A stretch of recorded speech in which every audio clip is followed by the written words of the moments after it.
The price of freedom is death. We're coming to get our check.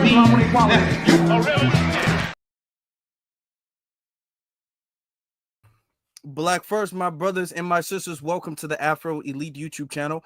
I am your host, Afro Elite. I appreciate every single last one of you all for being here. It's very important that you guys are here this evening. We have much to discuss. Thank you all for being here. Thank you all for the time. There was something I needed to take care of. All right. Thank you all for that. I appreciate your patience.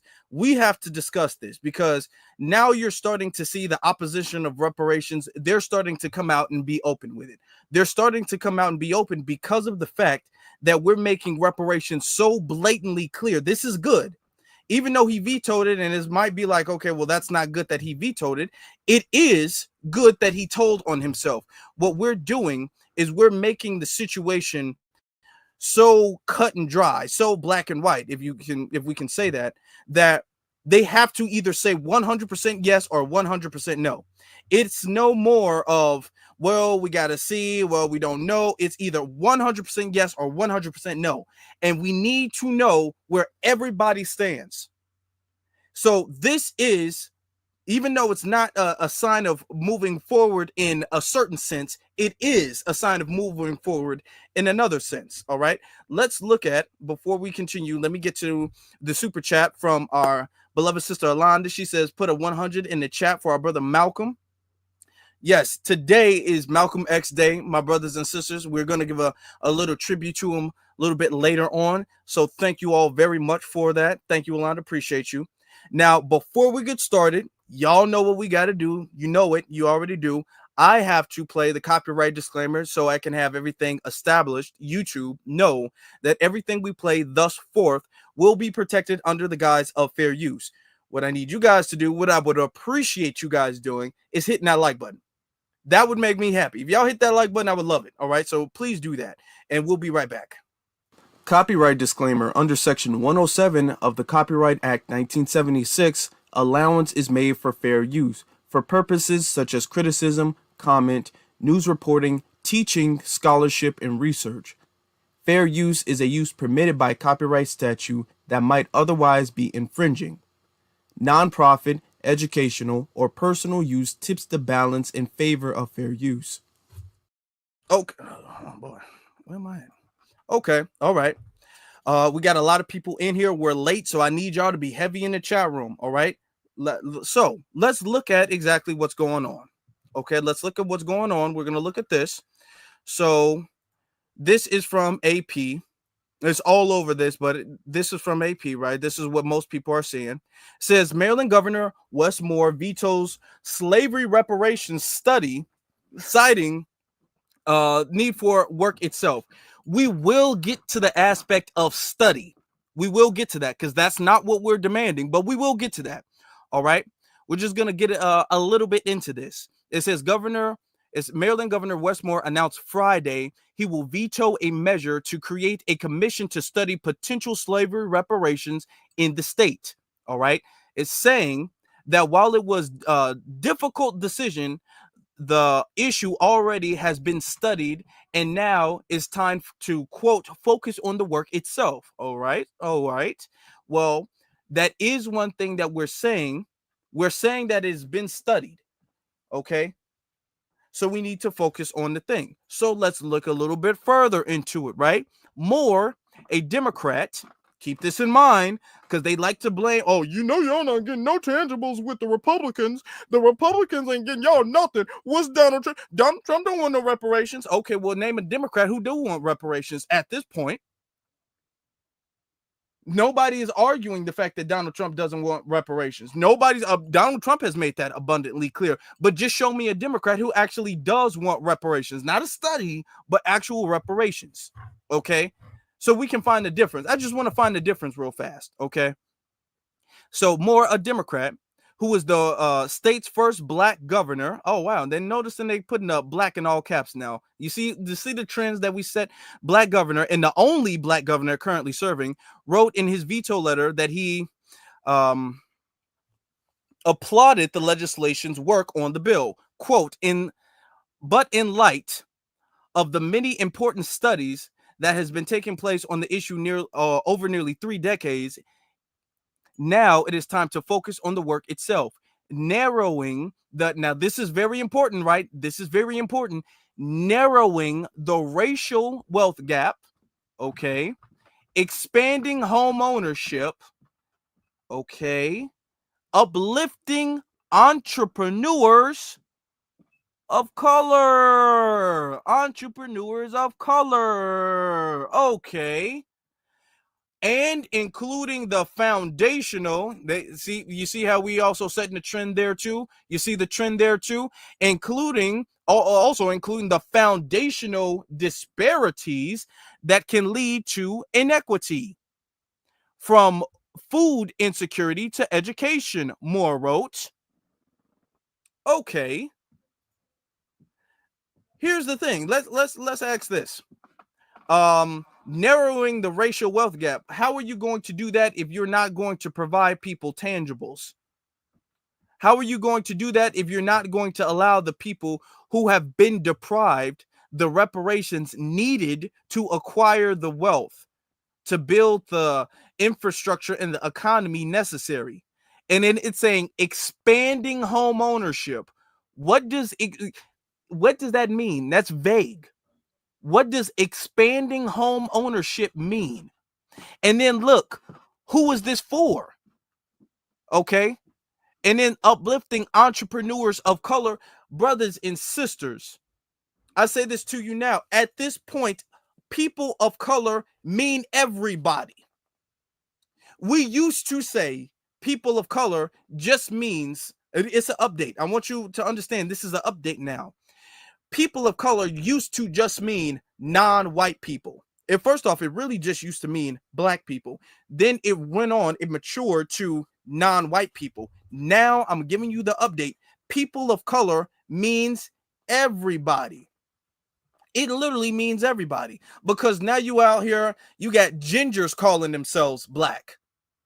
Now you out here, you got a whole bunch of people being all like, hold on, I'm a person of color, technically. Now you got a lot of white people claiming to be a person of color. Okay? People of color can mean anything at this point. What does it mean? Who is not a people of color at this point? And you're doing this for people of color. This ain't got nothing, mind you, he didn't say nothing about slavery, but let's go back to the quote. Let's go back, because this is what he said. Let's go back to the quote. And it says, addressing foundational disparities that lead to inequity, okay? From food insecurity to education. Well, the disparities is white supremacy. And to address that, you need to address the economic gap in the economic disenfranchisement and sabotaging, which the reparations is there to fix. You cannot fix that without reparations. And this is what they want to do. They want to put all this stuff there, and they want to have control of it, because if you cut the check, you're not going to have control. So their whole thing is, don't cut the check. So we were doing a little bit of digging, because you all know, I don't just say anything. We have to bring forth facts. Okay? We have to bring forth facts. I can't just say certain things. So a lot of people are like, he's a tether. He's a tether. He's a tether. Y'all know my thing. You know it. I don't just go around calling anybody tether. Okay? There needs to be proof. So let me show you the proof. The proof right here. All right. Because parents shouldn't have to decide, is my kid going to be okay, or can I go back to this was a clip he did not long ago on the Breakfast Club. But this is real. Yes, this is a real thing. Mm-hmm. I mean, it's situations like my mom. Mm-hmm. My mom, I was raised by an immigrant single mother who worked 3 different jobs and did not get her first job that gave her benefits until I was 14 years old. She was Jamaican, right? That's right. That's common for Jamaicans to have more than one job. That's the default. That's the default for Jamaicans. She wanted to do that. All right? She in her blood. 3 jobs is part-time. Yes. But okay, and I don't want to risk the copyright chance. I don't want to risk the chance of copyright. So this is him admitting to it, okay? This is him admitting to it. He was raised. Now, he doesn't say his father is Just keep this in mind. He doesn't say if his father is Jamaican. So what could be, it could be his father is Jamaican. If he said he was raised by his mother and not his father, what I'm getting from this, just based off of this, what I'm getting from this is more than likely his mother is a first generation, and he is an anchor baby, and she just had a baby just to anchor him here, which a lot of them, we got to call a spade, which a lot of them do. They have an anchor baby that anchors them here. The dad bounced, and he was raised in a non-FBA tether household. So this is the family he's around. He's not trying to do anything at all that's going to benefit our lineage, because that's not going to benefit his lineage. Now, a lot of people are like, well, why would he veto reparations?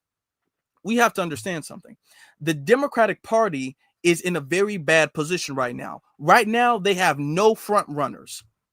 No front runners at all. We know for a fact Kamala ain't going nowhere. Okay? She's not, the chance of her getting reelected in or elected, I'm saying reelected, elected for president, her presidential chance is over with. She's not seeing the White House. Okay, it's not going to be Jasmine Crockett. It's not going to be AOC. It's not going to be Bernie Sanders. They don't know where to go. So some people are setting up the playbook and setting up the stage for Wes Moore. So they're setting this stuff up. Now, Wes Moore, of course, is going to deny it. This is the same playbook that, let me show you. This is the same playbook that another tether, Obama. This is the same playbook that Obama did. Okay. What you're supposed to do is say, oh, I'm not going to run. I'm not going to run. I'm not going to run. And what you want to do is to get your name circulating. And it's a political strategy to have yourself marketed as somebody that people want to run. And then when you do decide to run, you fall back on, well, I was convinced because of the circumstances, because this is what the people want. You don't want it to be seeming like it was a plot for the White House the whole time. You never want to do that. You always want to seem like you were the person who stood up to the plate when nobody else will. That's the same thing Obama did. When he was in the Senate, Obama said he was not going to run for president, knowing damn well he always had intention on running for president.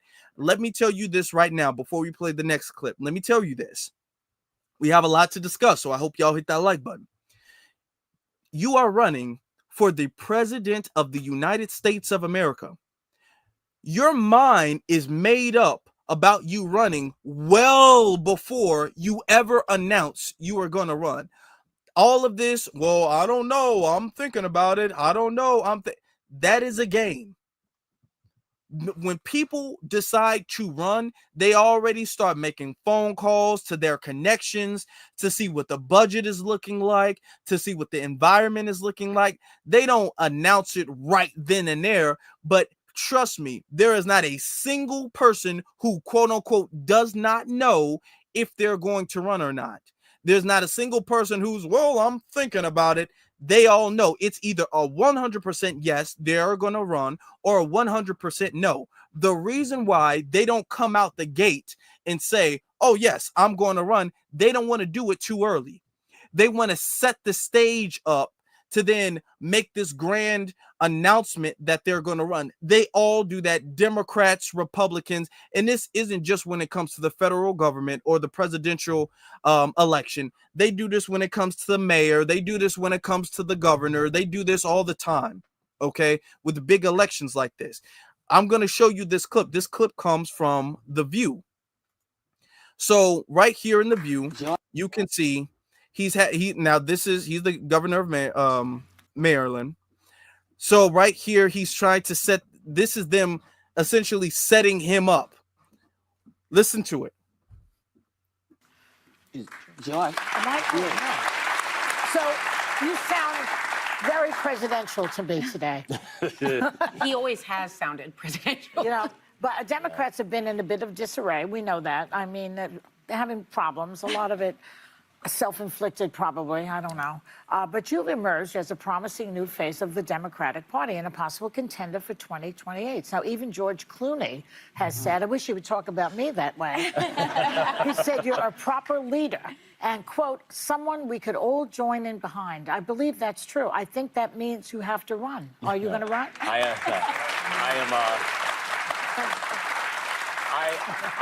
am not running. You're not? I'm not running. It's saying that. You're saying that for sure? I'm not running. He's saying he's not running. Today he's not running. I've never Okay, don't press him too hard. Most politicians do not say things like that. They say, I'm not well, running. it's too early. I mean, all sorts of things. He's doing a pretty bang-up job in Maryland. Yeah. I lived in Maryland for 10 years. Yeah, but what if we really, wait a minute, what if we really, really, really need you to run? I'm really excited about the work that's happening right now in the state of Maryland. He's killing it better. Yeah, I mean, things in Maryland, when you look at everything from labor force participation, the fact that Maryland is now the first state in the country that has a service year option for all of our high school graduates. And all of them now have a year of service where they can find the thing that makes their heart beat a little bit faster. The city has a match for first-time homeowners. That's exactly for the down payment. I was able to buy my first home in Baltimore City. Yes. Because of that. And I mean, the work that we're doing, Do you see the gas? Pass the most aggressive housing package in any Maryland governor in recent history to make sure we can make more people and turn them into renters, into homeowners. But what you're saying is what makes good presidents. Joy, let them in. No, I want y'all to understand all of this stuff is super orchestrated. All of this stuff is just super orchestrated. Shout out to Maryland. I love y'all people. Shout out to Maryland.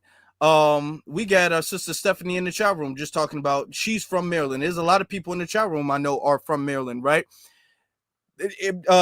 Can y'all tell me the truth? Because I'm not from Maryland. Can y'all tell me, is Maryland the Wakanda that he's trying to make it seem like it is? Are black people out here living like they're the king of Wakanda, T'Challa and all that in Maryland? Because when I was out there last time, it wasn't really like that. The DMV was not really like that. Now, here's the thing.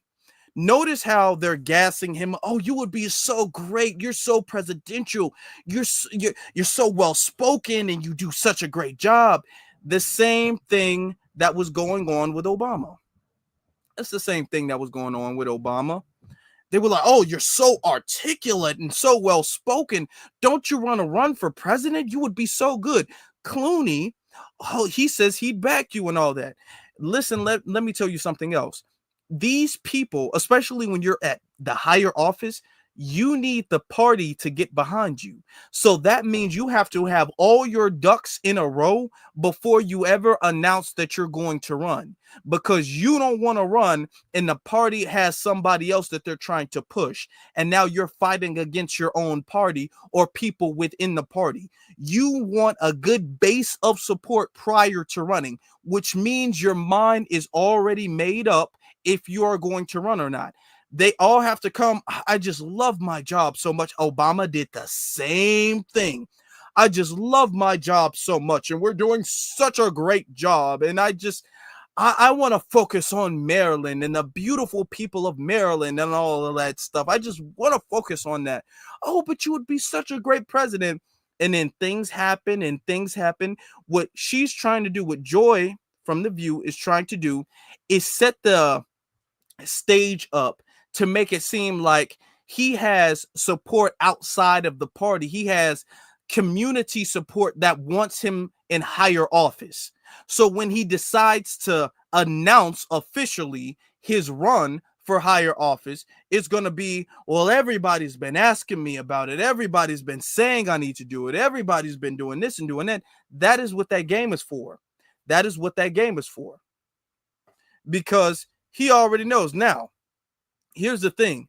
He has completely obliterated any chance. He thinks by saying, yeah, we need to do the work instead of studying, he thinks that that's going to help. It's not going to help. Because notice he's trying to play safe because he doesn't want to, he knows reparations. White people don't even like to hear the idea of reparations. White people don't like to do that. You know, white people don't like that. So he's like, yeah, I'm not going to do that. I'm not going to do that. He thinks he's going to do what Gavin Newsom did, and it's not going to work for him.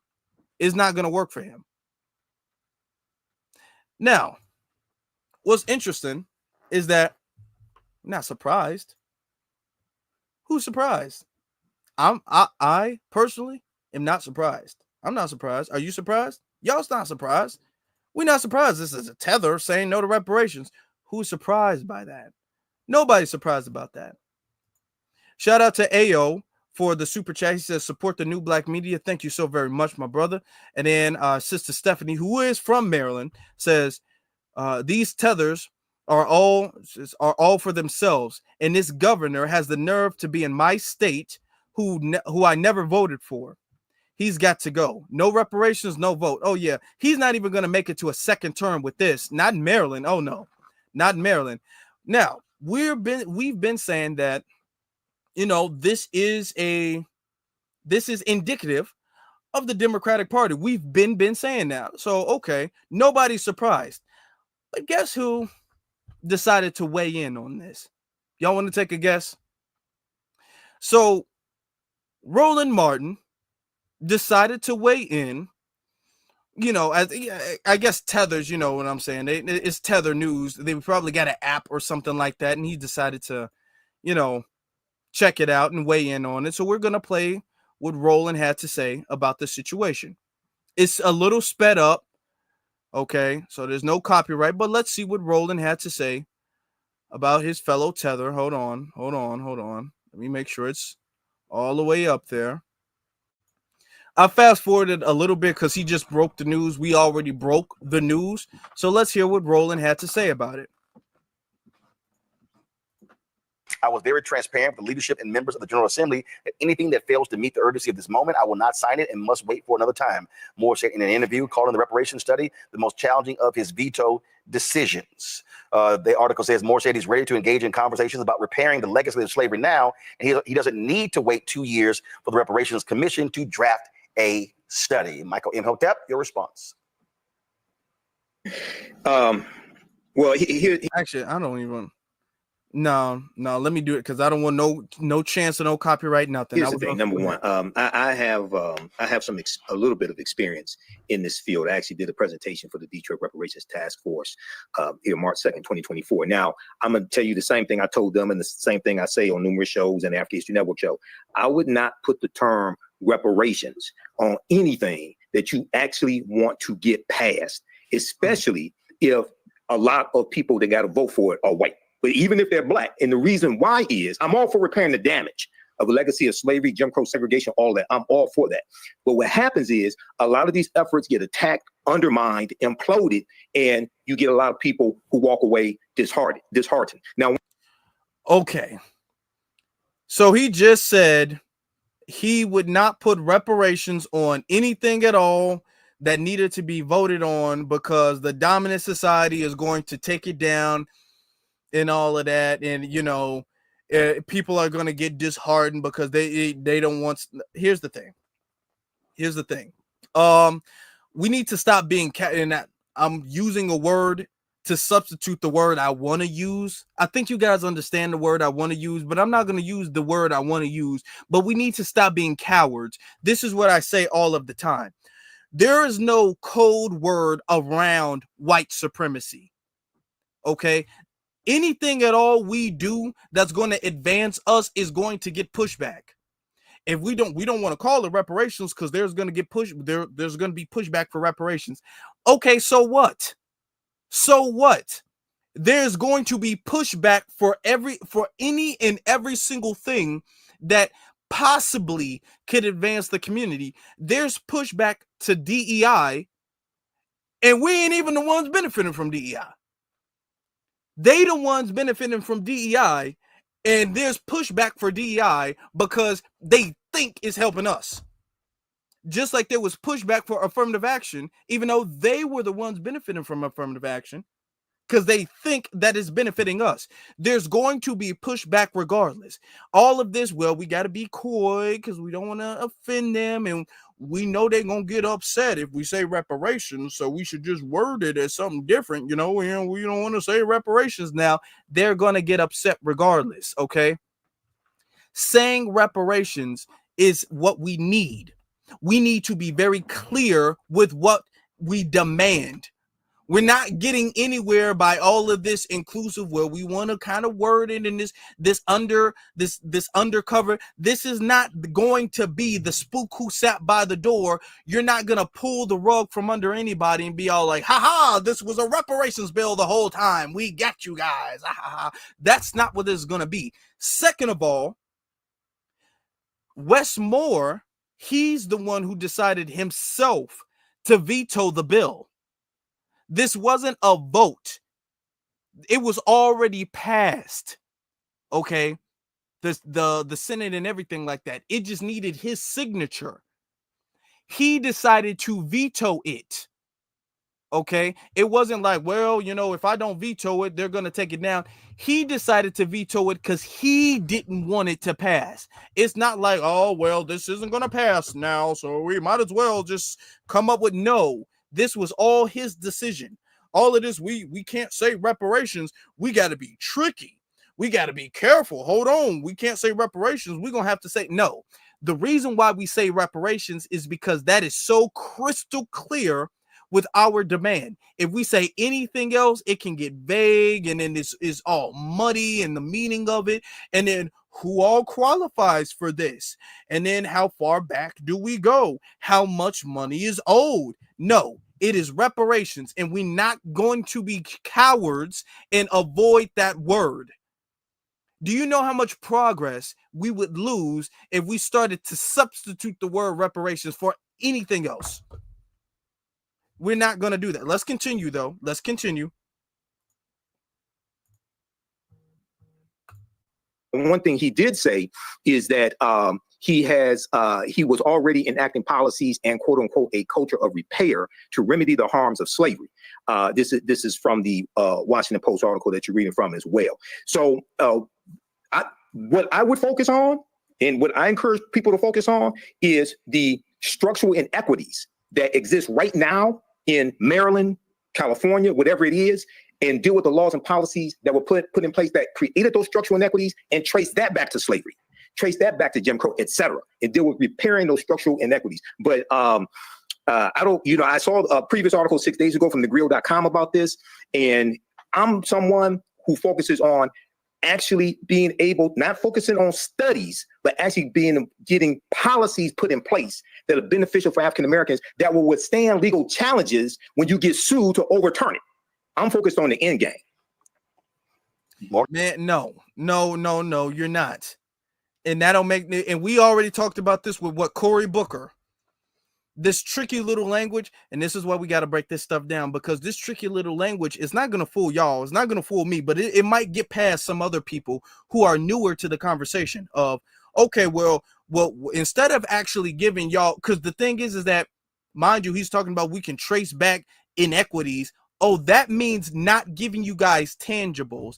That means race-conscious programs. Remember, that's what Cory Booker was talking about? Well, yeah, I believe in race-conscious programs that we can trace back to slavery. Okay, well, then what are you going to do with how are you going to make sure the programs are lineage-based? This is another a way to make some type of another affirmative action or DEI. This is exactly the type of language that allows the DEI and the affirmative action and all of this other stuff. No, we need reparations the same way y'all gave everybody else reparations. When y'all gave the Japanese people reparations for stuff that they went through that was minuscule to what we went through in slavery, y'all wasn't talking about, well, we should actually create a program to restore the inequities that existed by us putting you guys in the internment camps. We should do that. No. They was all like, here, who do I send this check to? Who do I send this check to? Okay, there you go. So we're not playing that game. But let's continue, because it's still more that needs to be discussed. Morgan.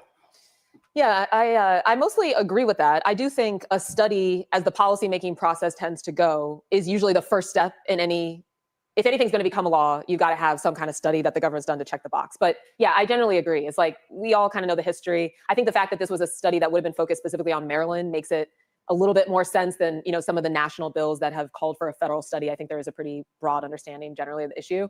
But look, I mean, this is a situation is Wes Moore has higher ambitions than being the governor of Maryland. If he wants to someday run for something else, like president of the United States, then he probably doesn't want this on his record. And I imagine that that is a factor in why he decided to include this in his vetoes. Derek.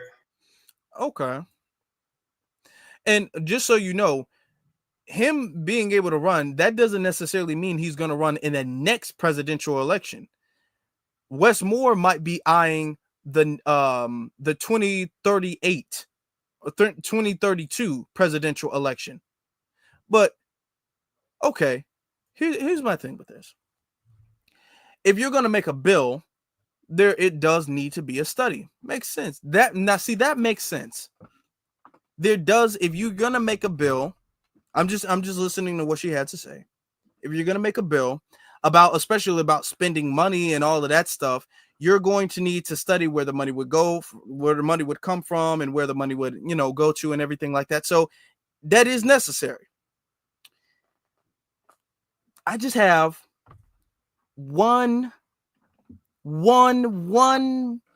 question. I just literally only have one question. That's the only one question I have. Just one. Can I ask one question? Just one question. Okay. Okay. My question is, where the hell was this study when y'all were giving illegals billions of dollars? I just want to know where that study was, okay? Because when it comes to foundational Black Americans getting reparations, now, we gotta have a study. We can't spend a dime without a study. We need to know where the money coming from. We need to know where the money going to. We need to know all of this stuff. We need to know the ins and outs and who's doing the budgeting and who's doing the managing and then who's gonna work over the weekends and all of this stuff. Okay, fine. We got to go through all of the loopholes and all of the this and all of the that. Y'all was sitting up there being all like, hold on, Javier needs some. Where's my checkbook? We ain't going to do this. We ain't going to waste no time here. Hold on now. You all are important. So let me sign this. Who do I sign this? I'm going to just put my name here. You guys put the number, however much you need, write it down. I got you. Don't worry about it. That's what happened with them. See, this is why all of this, the HR 40 stuff, it don't have no weight to it anymore, because you guys can't continue to say studies are necessary and then show with everybody in every other issue that studies are not necessary. Y'all can completely have dismissed and bypassed studies. Y'all dismissed and bypassed studies when it comes to any and everything. So much so to the point where you guys are bankrupting cities. You guys are in turmoil, okay? You guys need all of the federal government to come and save you guys, a bailout, because you guys been just emptying y'all pockets and running it up, okay? Giving it to illegals. And y'all tell us how a study is necessary. Well, I just need to. I just one question. All I said is I had one question now. I only said one question. I said just give me one question. Just one question, okay? Because what you're saying makes sense, but I just don't understand like what makes these illegals the exception to the rule that you're telling us we gotta follow. That's the only question I have. Because these people, now she's not going to say it like that. She's not going to say it like that. But it's a study after. Now, all of a sudden, each state needs to do its own study. Now we got to do that. All of the slavery was all around America. Now every single state in America needs to do their own study. Okay. Yeah, ain't no state. There was not a single state about housing illegal immigrants. There was not a single state about paying illegal immigrants. There was not a single state about educating. There wasn't a single study about none of that. But we need to study. Let them tell it. Let her tell it. Okay, that's my only question. That's my only question. Let's continue. Yeah, listen, I guess I'm gonna come from a different perspective, being a state legislator and being one that have a reparations bill right here in Georgia. It didn't get any action, Roland, because I did use the word reparation.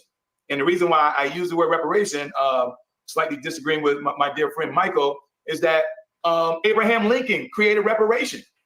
He created reparation in April of 1862. And they didn't just use it once, but they used it twice. And so without seeing the entire legislation that Wes Moore veto, I think we need to use the word reparation.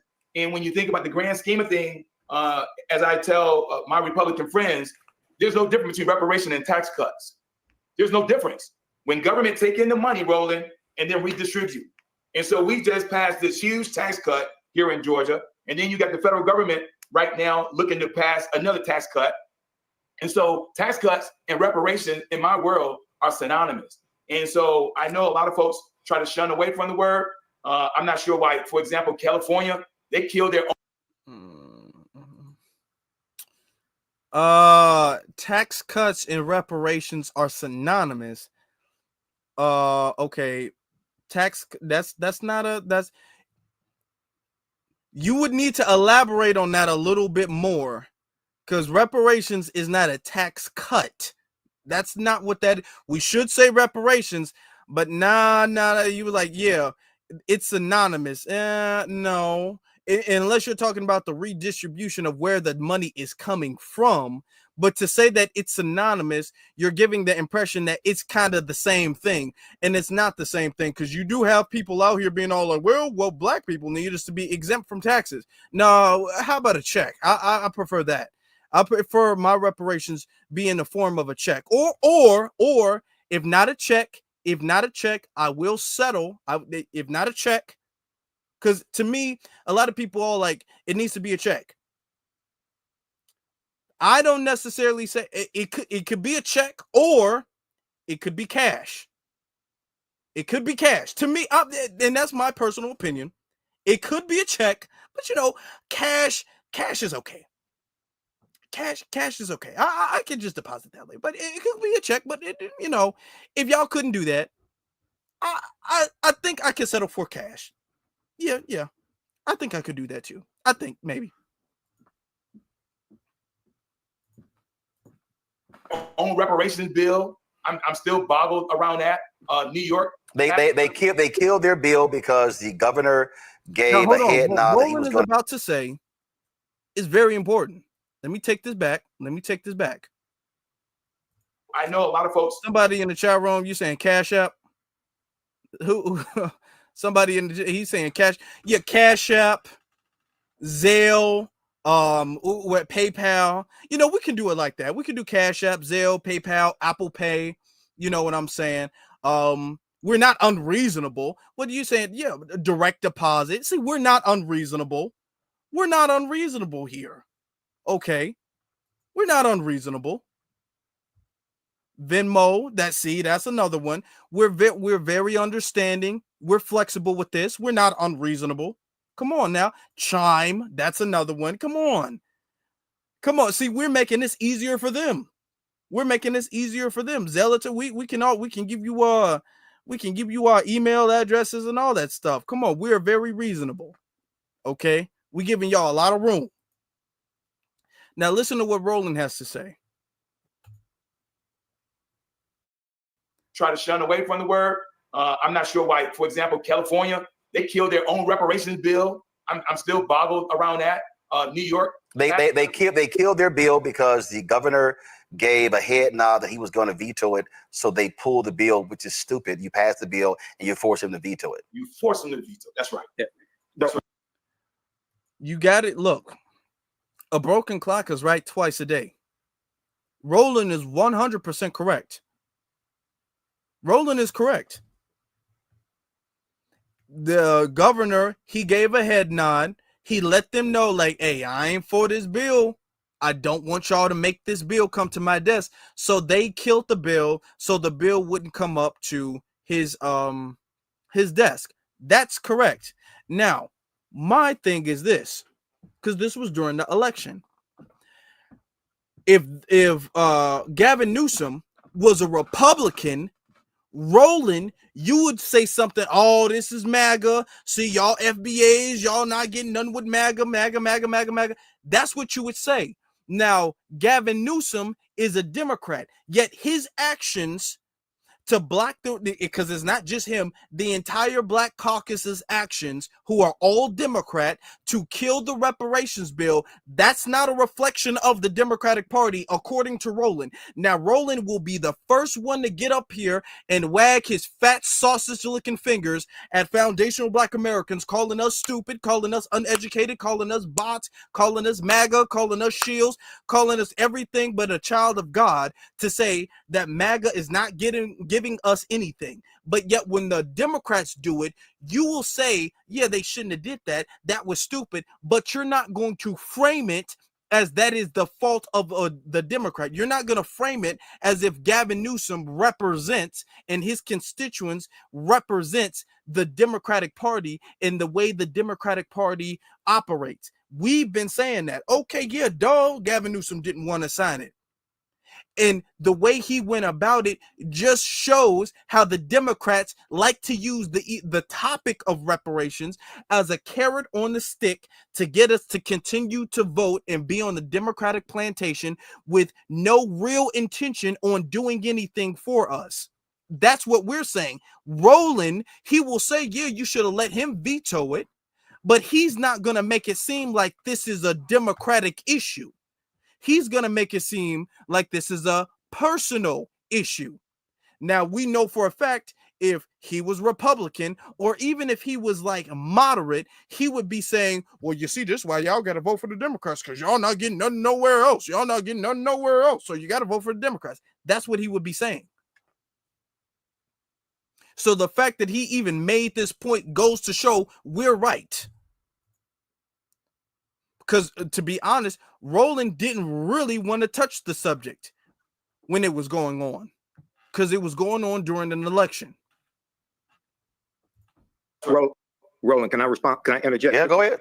My dear friend Derek, I won't hold it against you, but you talked about Abraham Lincoln. So you're talking about the Compensated Emancipation Act of April 16th, 1862, which passed Congress and it abolished slavery in Washington, D.C. That was spearheaded by a man who became Senator Henry L. Wilson, if I remember correctly. And what that was they were abolishing, that was really designed to abolish slavery in the District of Washington, D.C., and also compensate the slaveholders. Okay. So that wasn't Lincoln's idea. But when we talk about, well, I'm somebody who not just studies history, but has also been involved in writing public policy in the city of Detroit. And I focus on actually getting policy put in place. 1, 2, structuring it so you withstand legal challenges. Because they're going, any of these, just like with Evanston, Illinois, from my understanding, and Roland, you've had Robin Ruth Simmons here on the show. I've interviewed her twice on the African History Network show. When you talk to Robin, she said they structured their reparations program to withstand legal challenges because they knew they were coming. So a lot of people focus on, and I'm not saying you are saying this, Derek, but I've talked. Listen to him. Listen to what he says. Listen to it. Been involved in this for some time. A lot of people focus on cut the check, and don't understand. One, at the federal level, race-based policies are illegal at the federal level. Okay, that's Title VI of the 1964 Civil Rights Act, Section 601, non-discrimination, federally assisted programs. 2, a lot of states have various laws that ban race-based programs. California was one of them, which is why the California Reparations Task Force, they structured theirs based upon lineage, having to trace your ancestry back to someone who was either descended of slavery or came to the U.S. prior to 1900, because they knew, you talked to Camila Moore, who's an attorney, who was the chair. Camila Moore said they knew they were going to be challenged in court. So when we deal with this, and I think it's also important to understand we have to go after low-hanging fruit, because we're in a even more anti-Black climate where you had the $2.2 billion that was given to Black farmers, okay, under the Biden-Harris administration. That got attacked. We know it was $5 billion before that. Farmers of color, including Black farmers, in the American Rescue Plan. That got stopped by groups like Stephen Miller's group, who's a senior advisor to Trump right now. Go ahead, Derek. Now I let that whole thing go. He's saying, oh, yeah, a lot of people focus on cut the check. Yes, cut the check. This is what is making us progress. The cut the check, this is what is pushing the reparations thing in the first place. Yes, a lot of people focus on cut the check. Yeah, that's what we need to be focused on. Let him tell it. We need to be focused on other different types of governmental race conscious, according to Cory Booker, race conscious programs, but they're not really race conscious. Notice he also slipped in that people of color, the farmers of color thing, because the lawsuit didn't even go to the black farmers. It went to the farmers of color. Okay. So all of this, well, come on now, we can't focus on a cut the check. We need to focus on, because it's going to be attacked. Everything we do is going to be attacked. Notice too, he said, yeah, you can't do anything race-based, so that's why they made it lineage-based. Damn, okay, well, better late than never. That's what we've been saying for the last, 2, 3, 4 years now? 4 or 5 years. That's what we've been saying. We've been saying that. Everything needs to be focused on lineage. The whole thing is, if we focus on lineage and you talk about cutting the check, what is the problem? He's trying to make it seem like actual tangible reparations is an issue and there's going to be pushback. So we need to make some more white passing reparations. Okay. When I say that, I mean to say he wants reparations that make white or don't make white people feel uncomfortable. Anything that is going to eliminate the system of white supremacy is going to make them uncomfortable. Anything at all. Even if they think that is going to help us, and it really doesn't, they're going to vote no against it. So all of this, well, we don't want to say reparations. We want to act like we the spook who sat behind the door and then pop up. Oh, it's going to be, they ain't going to see nothing coming. That's never going to work. We got to be straight up the middle with it. Now, listen to this.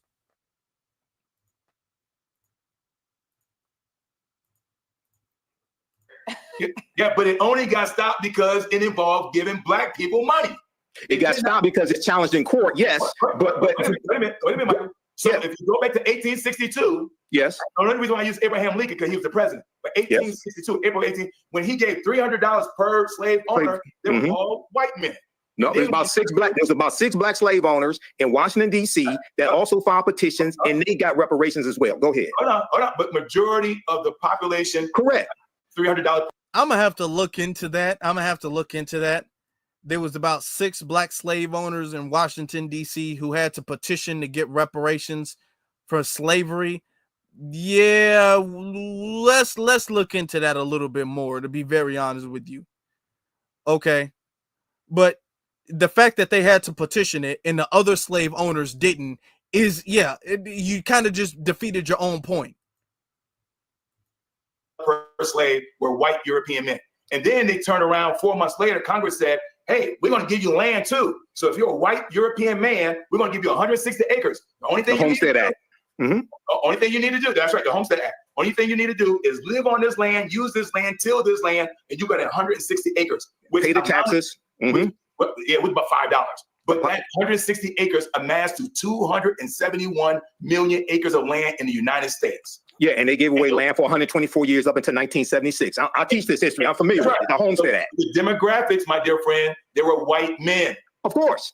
And so if the court of law is going to say you can't give money to black people, but you turn around right now, if they pass this tax bill, the top 1%, what's the number of population of the ethnicity and race of the top 1%?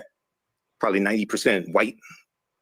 No, I understand that. But when we talk about legal challenges, Morgan, do you want any part of this? Well, here's what I would say is the fundamental thing is if we're in a position now, to me, is if we're in a position where we have only one black governor in the entire United States of America, and he's not even willing, because I consider a study defining economic harm for Maryland as pretty low-hanging fruit. If you're not willing to support that, God help us.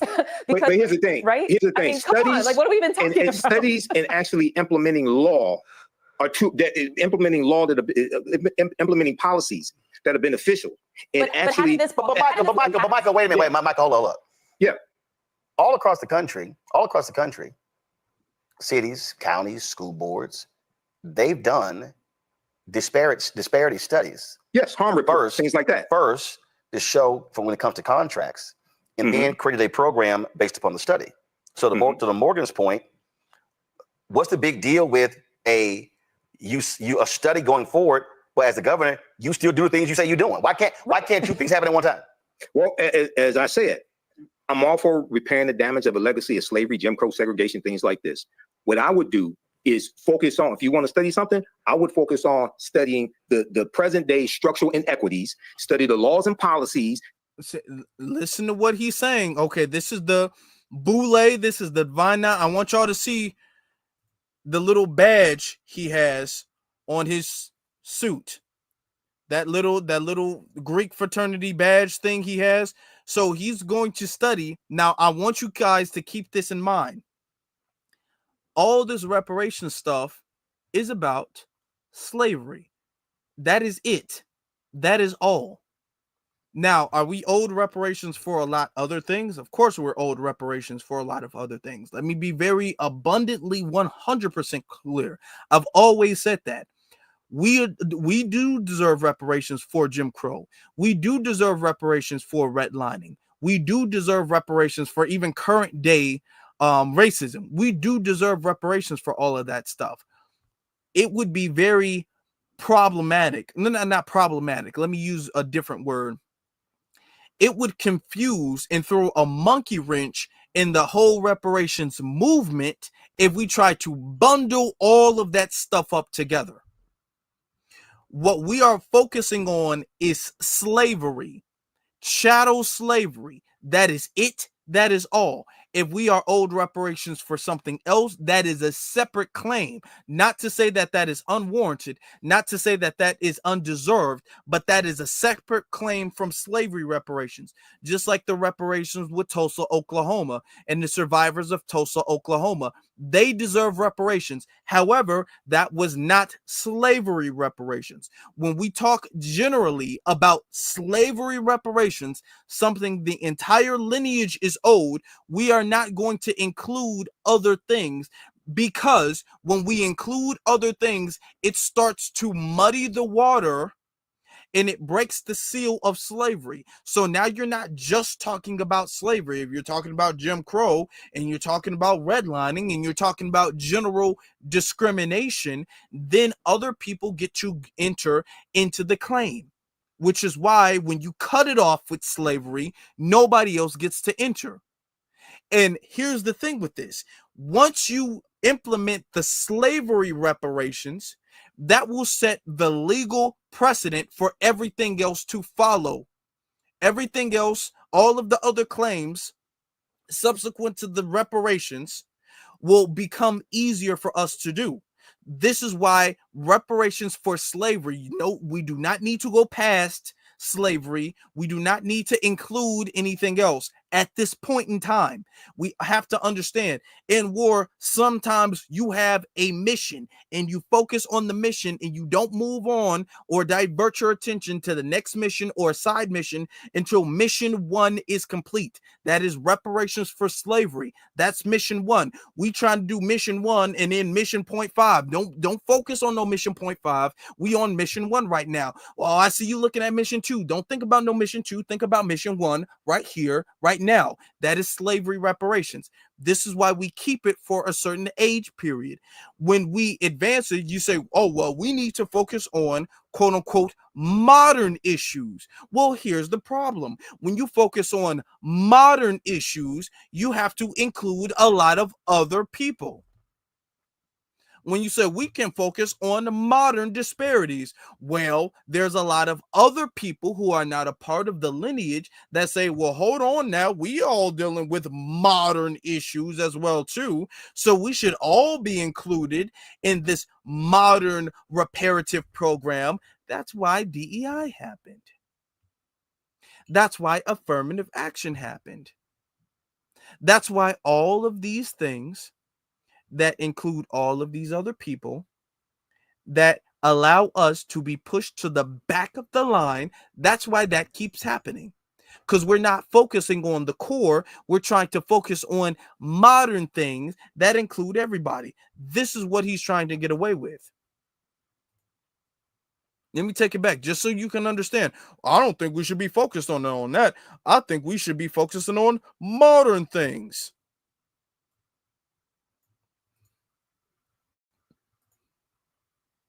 A study going forward, but as the governor, you still do the things you say you're doing. Why can't two things happen at one time? Well, as I said, I'm all for repairing the damage of a legacy of slavery, Jim Crow segregation, things like this. What I would do is focus on, if you want to study something, I would focus on studying the present day structural inequities, study the laws and policies that created those structural inequities, that created the harm, and trace that back to slavery. I personally, and I've said this repeatedly. Okay. If you study that, which is essentially what the veto was about, if you study that, then what? Notice that. Notice they're not saying then what. Mind you, earlier in this same video, he was talking to Roland. He said he's opposed to cutting the check. He openly admitted his opposition to quote unquote cutting the check. So after you study it, then what would you do? What would you do then? Over and over again, I would not put the term reparations on anything that you actually want to get past. When you are a minority population, when you're dealing with an anti-black society, no, we got to. Roland, you're smarter than me. Why do most slaves that run away at nighttime and not in the daytime? That's true. Why do most slaves run away at nighttime and not in the daytime? Because they knew they had a better chance of staying gone if they ran away at night. I'm saying we got to learn how to run away at nighttime. Okay, hell no, don't put. And the other thing that we have to learn how to do is show how the policies that disproportionately positively benefit Black people are good for everybody. That reduces opposition. Didn't say it eliminates opposition, but it reduces opposition. Here's the thing. Here's the thing with that. All the scared cowardice. We got to run away at nighttime. First off, why are we even using the verbiage of running away when we're talking about reparations? That's backward. That's literally backwards language. Am I the only one who thinks that? I don't think so. That's backward language. Well, why did the slaves run away at nighttime? So how is that germane to what we're talking about right now? How is that connected to how we're talking about right now? You sitting up there framing reparations with a damn cowardice fleeing mindset. We got to run away at nighttime. So we got to focus on running away at nighttime. See, the thing is that we got to do it in a way they not going to see us doing it. There's not going to be a way we're going to do it with them not seeing us doing it. We make the progress by not being coy about it, by not being, well, guys, would you like, instead of reparations, how about we just call it the Make Everybody Great program, the Lift All Tides and Raise All the Boats program? No. Calling it anything else but reparations is garbage. It makes the whole thing garbage because that allows a million ways of sabotaging. If it's not reparations, throw it away. Throw it away because we already know the trick bag that's going to come. The second they can allow us to accept them removing the word reparations, it's gone. It's gone. It's over. Then you're also talking about, not only that, then you're also talking about, well, if we want to reduce opposition to reparations, we got to inform the people about how reparations is going to educate everybody else and educate the economy. You know what? Here's the problem with that. Not that that's wrong. Not that that's wrong. But here's the problem with that. Okay? And I want to be full screen when I say this. Here's the problem with that. Ladies and gentlemen, my brothers and my sisters. To a white supremacist, nothing else, including their own livelihood, matters more than keeping Black people down. Nothing else. Nothing else. If you said, do you understand? If we give FBA reparations, we can cure cancer. And nobody else in the world will ever die of cancer if we give FBA reparations. They will still say no. It will still be a no. They will still say no. They can say, you, sir, Billy Bob, you have cancer. And if you give FBA reparations, you can cure yourself of cancer. They would say, I'm cool. I'm good. Let cancer take me. At that day, I'll be there. If cancer gotta take me, I'll be damned as long as you niggas ain't getting nothing. That's what they would say.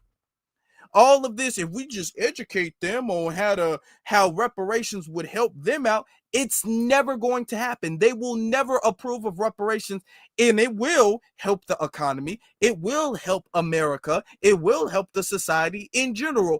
They know this. Ain't none of them that stupid. But the thing is that would destroy the racial hierarchy. They don't care. They don't care. Joe Biden, if Joe Biden just we just found out what Joe Biden didn't just find out. He been knew, but we just found out Joe Biden has prostate cancer. We can say, Biden, if you give foundational Black Americans reparations, you can cure your prostate cancer. He's all like, oh, I don't really have that much longer to live anyway. Just screw it. Nah, I'm ready to go. I'm never going to be president again. That's what he would say. He would say, yeah, my time here is done anyway. Yeah. That's what he would say. That's what he would say. They would all say that.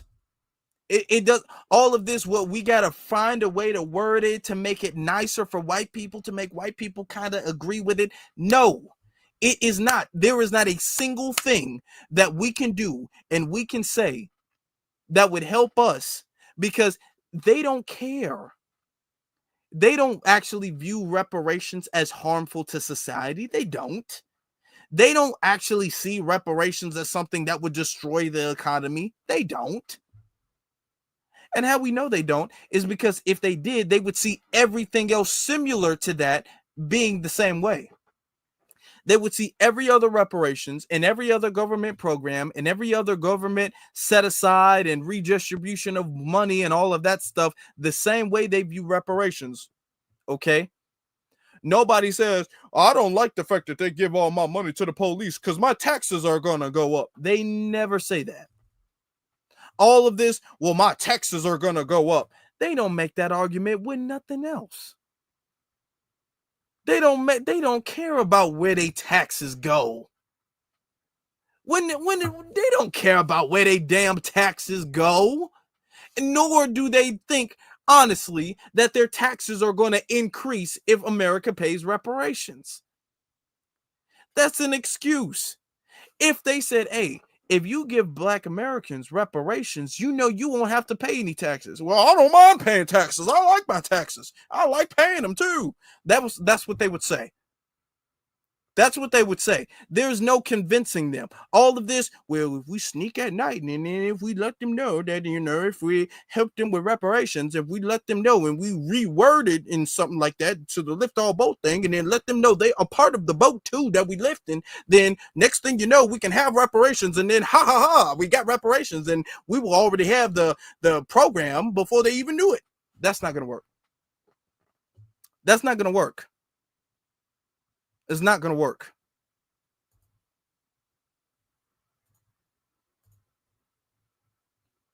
Many of our people get caught on the reparations treadmill and keep running around generation year after year after year doing the same damn thing. And no, we haven't figured this out. I'm all for repairing the damage. Focus on present day structural inequities. Focus on housing disparities. Focus on educational disparities. Got it. Like this. When you do your study, I got it. This is what they all do. Oh, let's focus on housing disparities, educational disparities. If you give people money, there ain't gonna be no housing disparities because you gave people the money for the housing. If you give people money for the education, there ain't gonna be no educational disparities. That's this. All these programs, they've been running this game for the longest time. That's why it's not working. Because I read some of those harm studies. I got trace that back to the policies that go and trace that back to slavery. Final comment from Derek. Final comment from Morgan. Then I'm going to a break. Roland, Adam Clayton Powell, Thurgood Marshall, Dr. King, and all the others who were part of the civil rights movement, they didn't create something else. They used the Constitution. They used the language from the Constitution. They didn't create a new word. They didn't deviate. They said the Constitution. And so all I'm saying, if we're going to go back to the past and look at the ills of this country, then we just say Abraham Lincoln and everybody else in 1862 used a form and it's called reparation. Morgan. And I'll just make a very practical point that if at some point, and this kind of builds off of what you're saying, Michael, is the goal, you're trying to actually based on law, make a case for why there should be economic return, then you need some information about what that harm has looked like. That can be a big effort if you're just an individual citizen. Even if you find a lawyer who's willing to represent you, they're going to have to take on all that risk for themselves. Right. This is shifting that burden to the state that has more resources to gather that information and can be the basis for further legal action. And no. That's it. Okay. That's it. That's all right. I don't let this damn thing go as far as I'm gonna let it go. I'm going to a damn break. Okay. That's it. That's it. I'm cutting. Yeah, he's done. He's done. That was it. And like I'm saying, y'all, all of this stuff, and this is the argument. In low key, he's trying to make an excuse for Wes Moore. This is him trying to make an excuse. This is him trying to make some type of a pass. Well, Wes Moore is right because we do need different programs. Okay. Notice how he's not saying anything about it being lineage specific. Once you, which is what the guy was doing, once you say, well, we need to not focus on slavery, you completely eliminate the lineage thing. Once you're saying, okay, well, let's not focus on the past, let's focus on modern things. That's code word for, okay, it's not about slavery. When you say it's not about slavery, then what is it about? It is about disparities. Okay.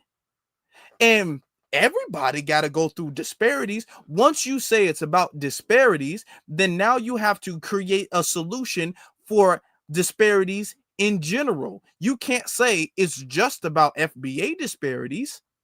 It's got to be about everybody's disparities. Why would it just be about FBA disparities if it's not about slavery?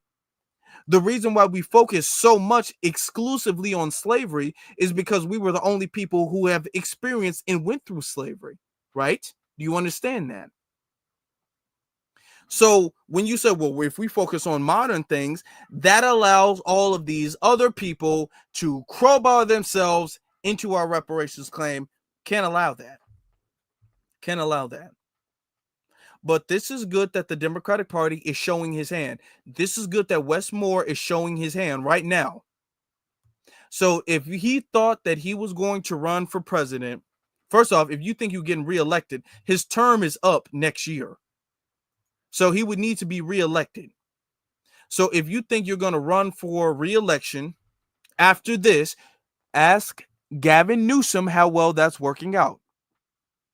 If you think that this is going to be politically advantageous for your career and aspirations, ask Gavin Newsom in California how well blocking and vetoing reparations is going for him. And I want you to keep this in mind, Wes Moore. You have way more FBAs in Maryland. You have a much bigger, stronger political base of FBAs in Maryland than Gavin Newsom did, and the FBAs in California is whooping Gavin Newsom's ass right now. And if they whooping his ass, it's bad news for you. It's bad news for you, buddy. It's bad news for you. But you also have people, brothers and sisters, now you have people playing games with reparations. They're using the carrot on the stick thing with reparations.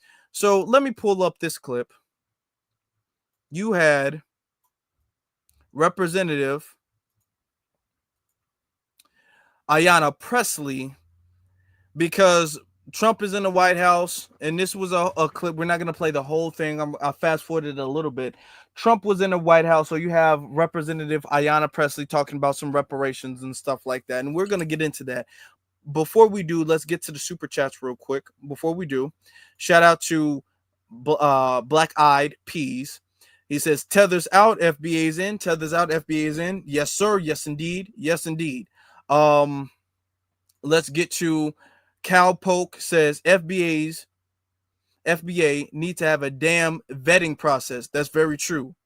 Expecting these musty-ass tethers, and now this ginger BS is beyond delusional. Like, what the F are we doing here? We need to collectively have a strong vetting process in our code of conduct, okay? Wes Moore shouldn't have passed because we should have known very crystal clear his stance on reparations prior to even getting in the governor's office. All right.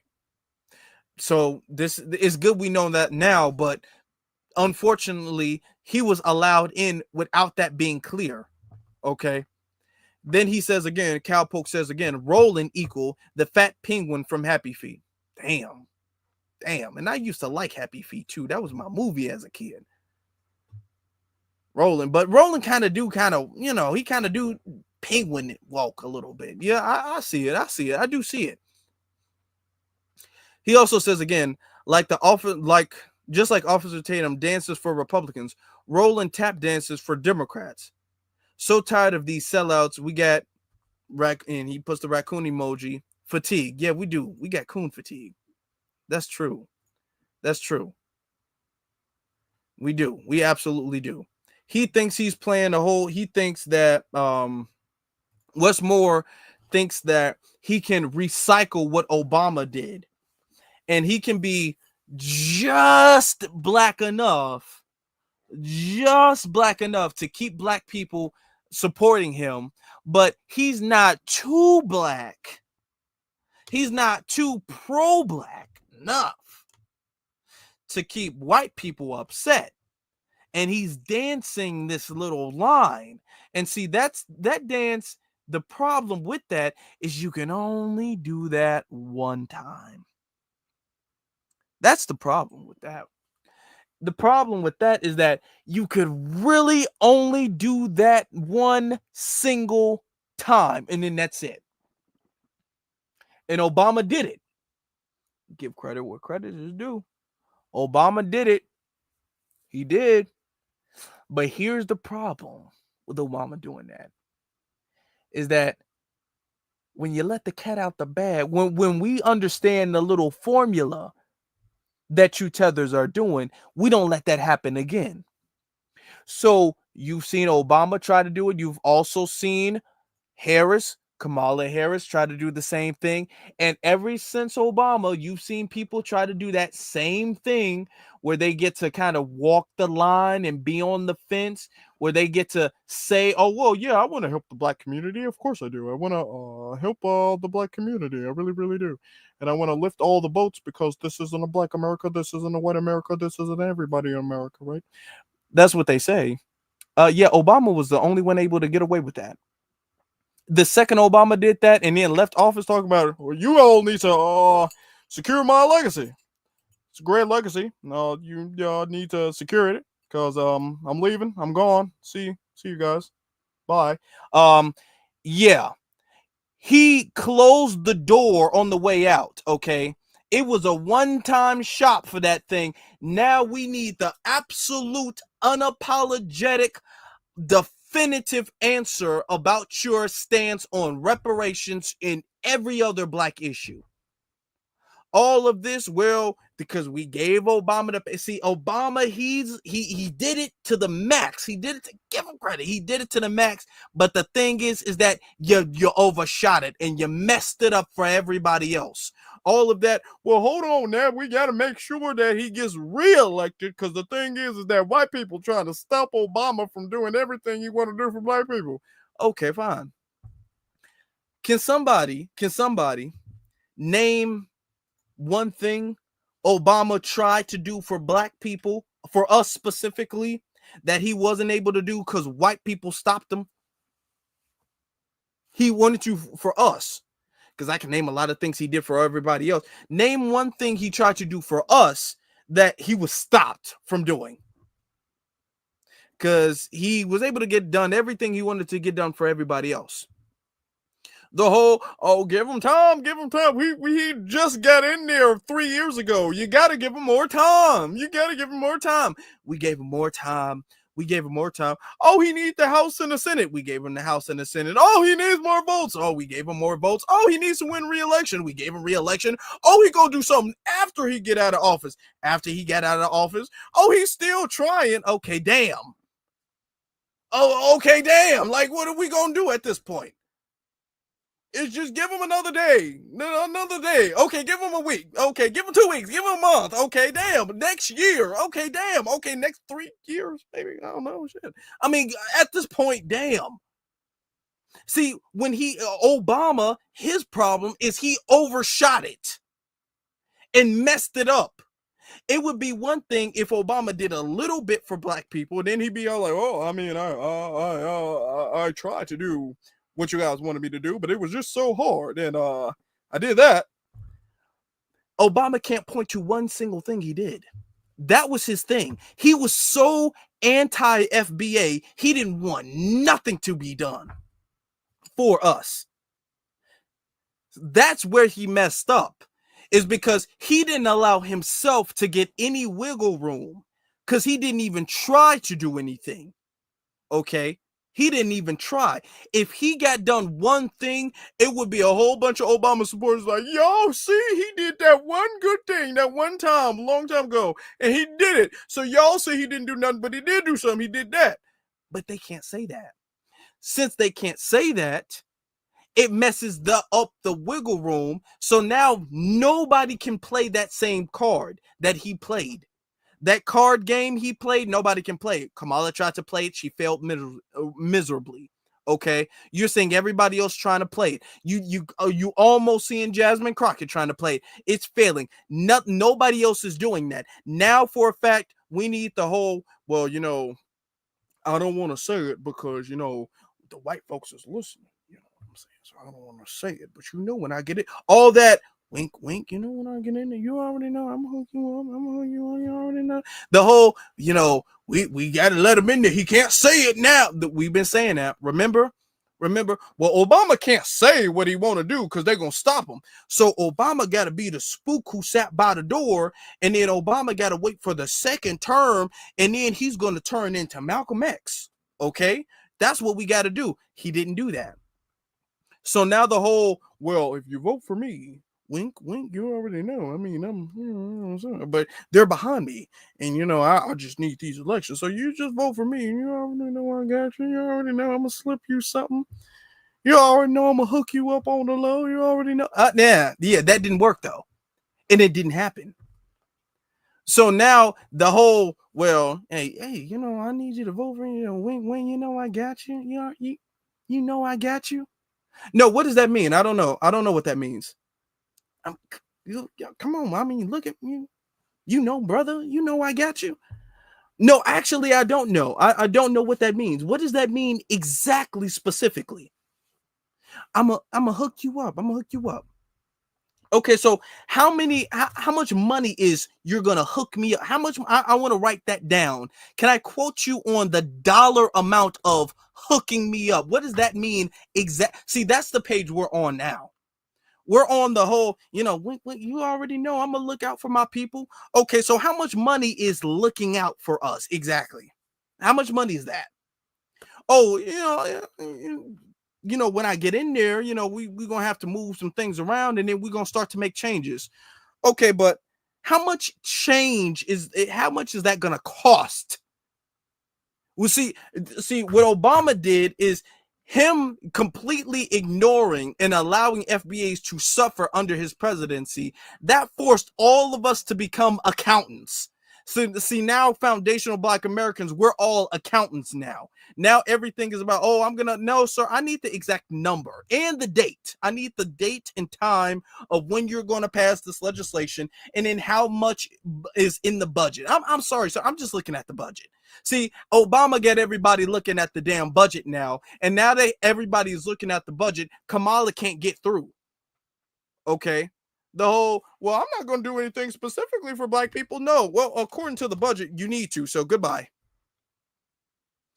Jasmine Crockett, yeah, goodbye. We're looking at the budget. You don't, yeah, it's not looking good. He's forced all of us to become accountants now, which is good.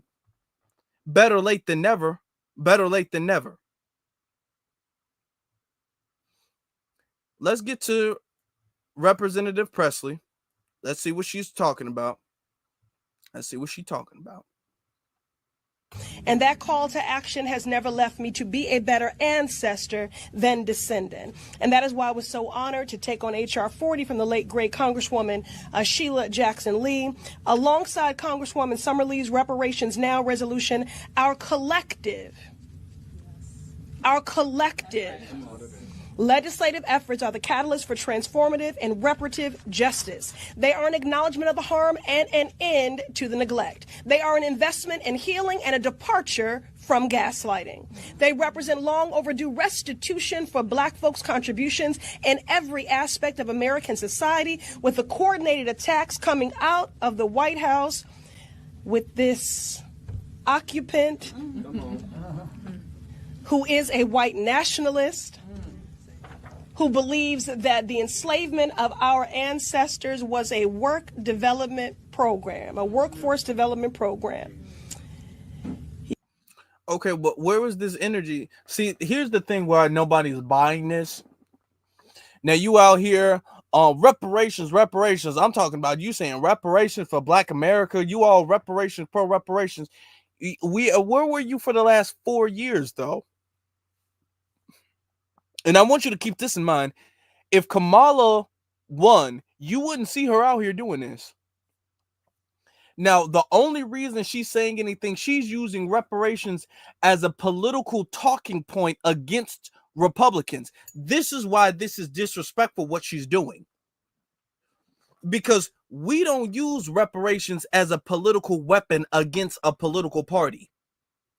Reparations is not against the Republicans.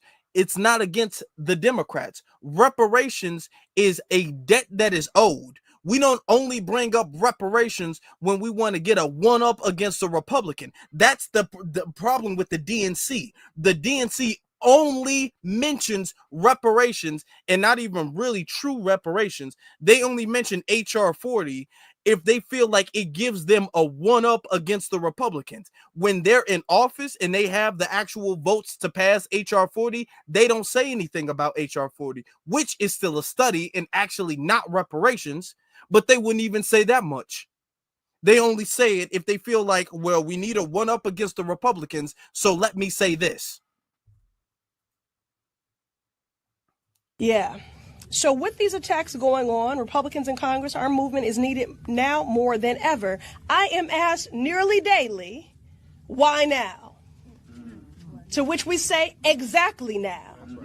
Trump's policies are nothing but anti-Blackness on steroids. Oh, okay. See, now, so this is about Trump, huh? You see? Yeah, why now? Exactly now. Trump's policies. Okay, so if Biden was in office, if Biden won, you wouldn't be saying anything about reparations then? If Biden won? So this is about getting at Trump. See, this is the problem with y'all with reparations. Y'all not going to bring up reparations when y'all have the power to. Y'all trying to, this is an anti-Trump talking point. To make it seem like, first off, they're doing anything for Black people, and this is to give them some type of political leverage and a weapon. They're using this as a weapon against Trump, and that's the only time you ever hear them bring it up. Trying to end diversity, equity, and inclusion and bring back. Now listen to what she says are the anti-Black policies of Trump. To which we say, exactly now. Trump's policies are nothing but anti-Blackness on steroids. Trying to end diversity, equity, and inclusion and bring back segregation. This America wants to make America. Okay, so that's DEI. Jim Crow again, and then some. Get rid of fair housing laws, equal employment opportunity, quality education for Black folks. Firing government federal workers is an attack on Black people because we represent 20% of that workforce. Firing federal workforce is an attack on Black people because we represent 20% of the workforce. That's not even a quarter. We represent 20% of the federal workers. We don't even represent a quarter of federal employees. So the big rollback on federal, we don't even represent a quarter. And this is anti-black, so he's targeting black people when we don't represent a quarter of the people allegedly being targeted by his policies. So that means that 80%, if not more, is non-black. Okay?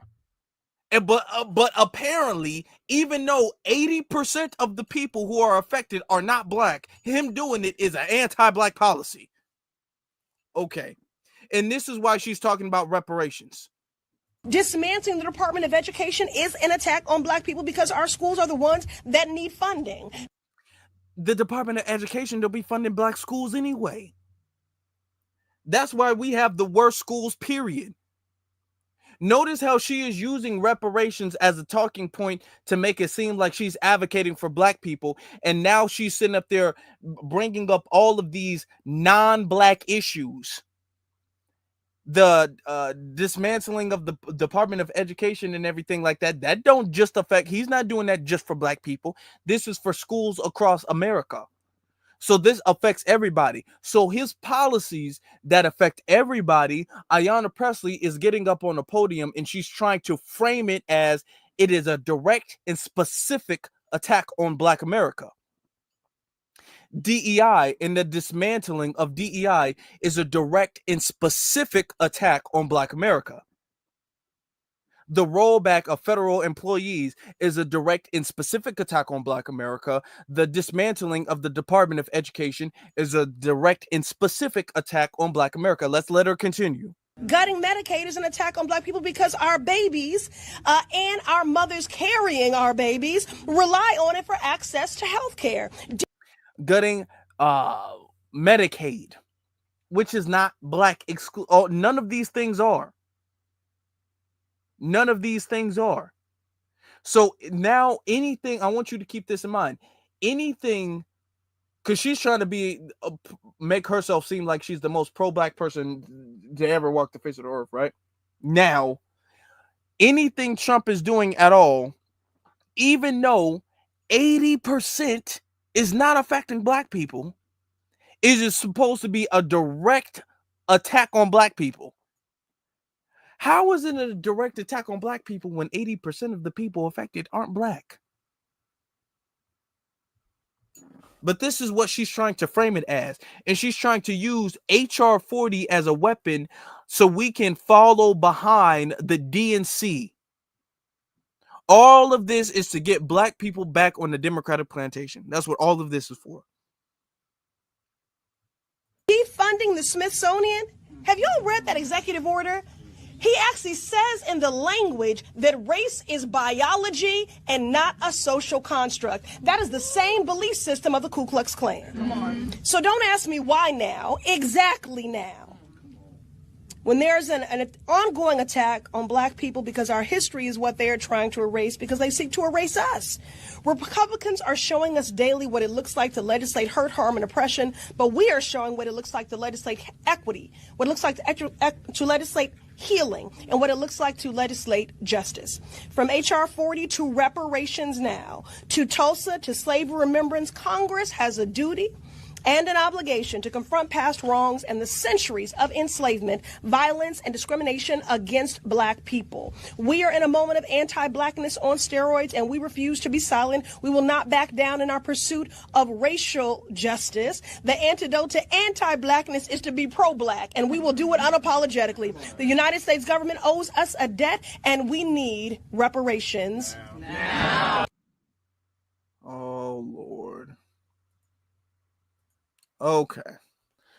No. See, this is what they're doing. They're using the damn DNC talking points and everything. They're trying to use reparations for their own political. No. And we're not allowing that to happen. We just won't. We just will not allow that to happen. Okay. We won't allow that to happen whatsoever, ever again. That won't happen. We won't allow that to happen ever again. You thinking that you're going to use this only because Trump is in office? You thinking you're going to be able to get away with this because Trump is in office? No, no, we're not allowing that to happen. Okay. You all, now you got a whole bunch of people out here. Now you do have people who are opposed to just this alone, just the conversation of reparations. You have people who are opposed to that whatsoever. Okay. Hold on. Let me show you. Hold on. Now let's look at this.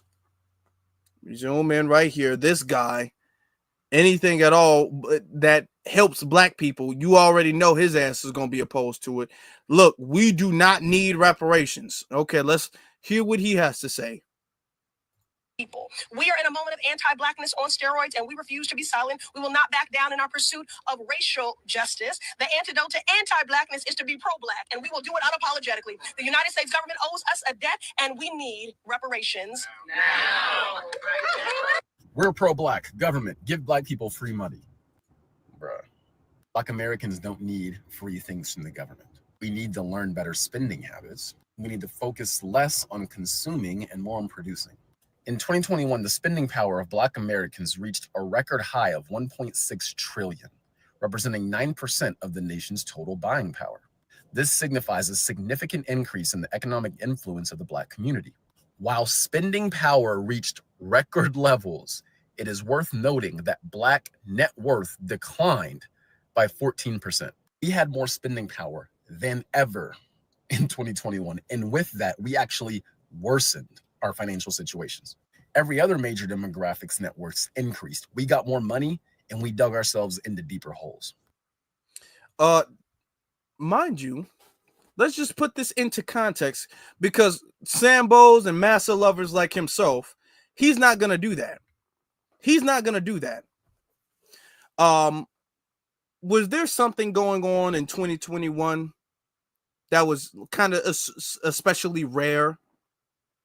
Was there like a global issue going on? And I forget, was there not a global issue going on in 2021 where the government was doing certain things that was subsidizing communities? Remember that 2021, this was also during the peak years of the pandemic. So there's a lot of factors in that. Everybody else increase. Now he's going to cite the fact that black people got an increase in our spending power. Everybody else did too. He's not going to mention that though, because there was a lot of different programs and stuff like that to help people get on their feet, and they increased people's they subsidized with different programs and stuff like that so they can help the economy flow. But this does not give people access to wealth, because income and wealth are not the same thing. And then he said it worsened our condition. It did not worsen. What he's trying to make it seem, he's trying to make it seem like we got money and we just spent it all on bad stuff and our net worth in the community worsened. No, what happened is that there were a lot of businesses that were struggling from the beginning of the pandemic and were forced to essentially go bankrupt and close down because it couldn't last over the course of the pandemic. This money was supposed to be used to keep the economy flowing, but the thing is that a black business, if you started a business in 2000, like for instance 17, 18, and then you start a restaurant, you can't keep your restaurant open if you can only allow 3 people in the store at one time. So you can try to keep it, but eventually a lot of black businesses had to close down. A lot of black businesses, while they were still subsidizing Asian businesses, but he's trying to word this as, well, when you give black people more money, they wind up doing worse. So what you need to do is take the money away. No, those are almost really 2 completely different topics. But notice he's trying to conflate the 2 things and make it seem like, see, black people are just bad with money, and that's not our problem. It's not racism. It's black people. And you have to know the context of that. Black Americans don't need reparations. We live in America. There is more than enough opportunity here. What we need to learn is how to properly handle money. Black Americans as a whole, we focus on looking rich more so than actually being rich. And that's exactly how you get more money and worsen your situation with it. And until we want to look in the mirror and have these honest conversations, we're going to continue to have problems. I'm tired of reparations. Reparations, be quiet. These are the people that Black Americans will vote into office and be like, yes, we want you to represent us. Here's the thing. They say Black people are focusing more on looking rich than being rich. We're focused on looking rich than being rich. Here's my thing. Okay. Let us look rich then. How about that? I'm not here at this point. I'm not even here to argue with anybody else. Well, if Black people, y'all focus on looking rich. Hey, okay, then you owe me the money. If you feel like I'm going to use my money to look rich, then I guess I'm going to do that. I can do with my money what I want to do with my money. If I want to look rich, I'm going to look rich. I might not be rich. I'm going to look rich. Fine. Let us all be a bunch of rich looking broke niggas. How about that? We're just going to do it like you still owe the money. You can't say because we don't spend the money how you think we should be spending the money, we shouldn't have the money. Black people focus more on looking rich than being rich. And then let's have the whole Black community look rich then. How about that? Then it's just that. We just going to be a whole bunch of rich looking broke niggas. We just going to be that then. Because your argument is trying to say that we shouldn't have it. We're not mature enough to have it. We might not. How about this? I agree. I agree. We not. You still better give it to me. I don't care. I don't want to be rich. I just want to look rich. How about? You're right. He got us. I don't even want it. I don't want to be rich. I just want to look like I got a lot of money. So I want you to give me a lot of money so I can spend it on bad things so I can look like I have a lot of money. I will spend a quarter of it on shoes, and I'm going to spend another half of it on jewelry, and then I'm going to buy a nice car that's going to depreciate as soon as I leave the lot, and that's going to be it. And I'm going to be happy for about 2-3 years.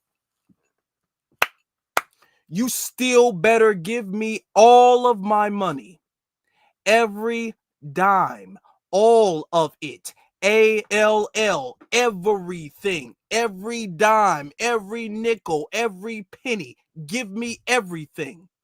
You don't have the right to sit up here and tell me because you feel like I'm not going to spend my money in the most financially lucrative way for me and my community. I shouldn't have what is owed to me. I don't think so. I'm still owed all of this money. Yeah, we're not playing that game. Well, what Black people need to do is this instead of this. Okay, well, how about you just give me the money and we're just going to find out if we're going to do that. How about we just do that? This is part of our problem. Anytime somebody says, well, black people going to spend the money on bad things, I want y'all to say, yep, so what? And so what? So what? What if we do? So what? What does that mean? What would you say to your damn boss if he says, hey, my direct deposit wasn't gonna hit? Yeah, step in my office, Jamal. I just don't. What are you gonna spend this week's check on? I just need to know that real quick. I have your check, but I need to know how you're gonna spend it before I give it to you. Yeah, I'm gonna tell you right now, it's not gonna be a peaceful conversation then at all. Y'all direct. So I'm gonna be honest. We be looking for our direct deposits on Thursday night. We don't even be. We look for it on Thursday night. I'm telling you, at midnight, we send up there at midnight. We refresh. And how many? Am I the only one like this? Am I the only one like this? If Thursday we looking for it Thursday, it's not here Thursday. 12 o'clock. We refreshing the thing. 12:01. I'm all like, okay, hold on. We might have an issue here. It's Friday technically. We are on technicalities when it comes to our check. It's Friday technically. Hold on. Where's my money? Okay, maybe it's a delay. 12:02. Okay, they playing. John, they playing with me. And I'll pull up there right now. I know it's closed. I'll pull up there. They playing. It's 12:02. You know what? I'm gonna wait till 12:05. This check better be in my direct deposit. Okay.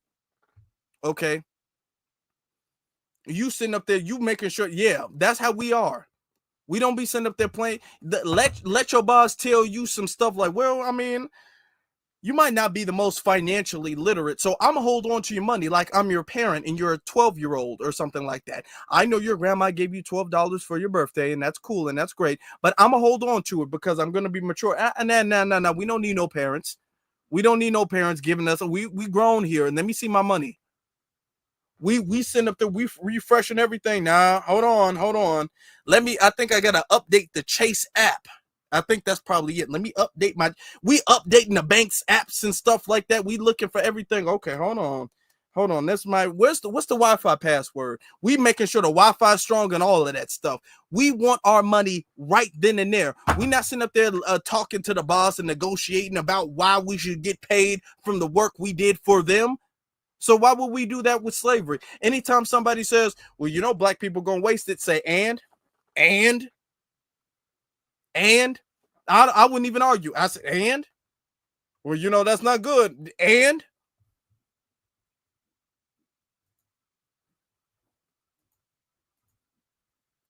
Like, think about it. When we had more spending power than ever, we made our financial situations worse. And I wanted to get even worse than that. How about that? When we had more spending power, we made it worse. All right, let's go let's tear it up then. That's not the white man. That's not racism. That's not the system. That is very poor decision making. This country has spent hundreds of billions of dollars, if not trillions of dollars, helping Black Americans. I missed that. When did they do that? I missed that part. I missed that part. When did they spend trillions of dollars helping us? When? Hold on. Let's keep it real. Let's stop complaining about the white man. Hold on. You ain't gonna explain when. Hold on, now, sir. You said billions, if trillions of dollars helping Black Americans, and then you gonna skip past that. Can you give an example, please? Stop complaining about racism. Let's stop wanting reparations, and let's get to work. There's too much opportunity here, and you are too lucky to be in this country to spend your time complaining about racism, history of the white man, and whining about reparations. Grow up and move on. Let's get to work. Okay. When? I want to know when all that stuff happened. So I want y'all to know white supremacy takes both sides of the argument. Okay. So they're gonna promote somebody who's not for reparations, really. Ayanna Pressley is not really for reparations, but they're gonna make it seem like she is, and then they're gonna make artificial opposition to her to make her stand seem more legitimate. So they're arguing, even though they both don't support reparations. Let me be abundantly clear with that. They both don't support that. Okay. Let me get to the other super chats real quick. Shout out to Martin. Martin says, hold on. Let me get to what Martin says. Why's my screen so small? My screen is small as hell. He says, funny how Obama worshipped Fannin in college and did nothing for y'all. And then he says, he was the closest y'all had to a Panther in office. Address a black woman vote. Address the black woman vote, the BW vote. Okay. It says, funny how Obama worships Fannin in college and did nothing for y'all. He was the closest y'all had to a Black Panther in office.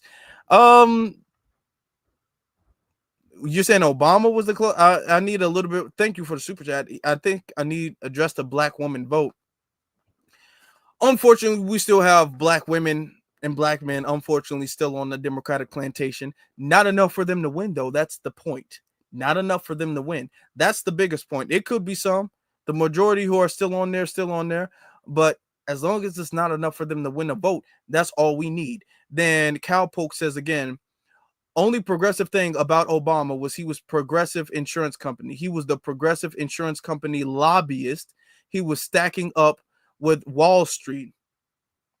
Are you in good hands? Yeah. Oh, yeah. He was super big business. Now, what's interesting is that the Democrats always like to frame themselves as the People's Party. They frame themselves as the party for the working class, and how the Republicans, they like to give tax cut to the 1% and the super rich and all that stuff. And this isn't to say that the Republicans are against big business, but we see more often that it's the Democratic politicians and the Democratic policies that wind up aiding and subsidizing big business even more than the Republican parties do. All right? Even more than they do. Most of the funding for big business, it comes from the Democratic side. Now, let me get to Sadaiku says, we are tired of boule ninjas and tethers. When we see Wes Moore, when we see the Wes Moore type, we have to go even harder. Yeah, that's true. HAM, nothing less than full reparations. Nothing less, nothing at all. And like I was saying before, Obama has messed up the whole playbook. Now we are becoming so unapologetic. We need to know every single person's stance on reparations before they get across the board. Everybody's stance on it. We need to know that immediately. We need to know that right then and there. We need to know that at this point now. We're not sitting up here playing any games about reparations no more. We're not sitting up there being all like, well, what we can do though, what we can do is we can be the spook who sat behind the door. We'll rename reparations to something that they're going to want. No, they're not going to want anything to do with reparations whatsoever. They're going to be opposed to every single thing we do. We have to be unapologetic with that. Shout out to Latrivia for the Cash App. I appreciate you. Thank you very much. Now, before we leave, we know for a fact today is a very special day. It's a special day for me, a special day for everybody. Today, my brothers and my sisters, is Malcolm X Day. Today was the day we have our legendary ancestor, Malcolm X, was born on this day. So we have to spend time to give him a special shout out. Can we have a black fist in the chat room from our brother Malcolm X? And in conclusion, I want to play this point. This is why, to talk about this, this is what Malcolm X was talking about for the longest time. Let me resurface this clip, because Malcolm X was on this in the early 60s. Malcolm X was on this. Listen to this. And this, if we were on this page when Malcolm was talking about it, we wouldn't even have a Wes Moore. Look at this. Okay. You're right there. I would. Okay, hold on. Let me pull it up.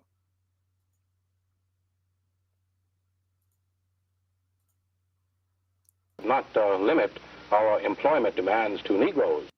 Yes, I think you're right there. I would not limit our employment demands to Negroes.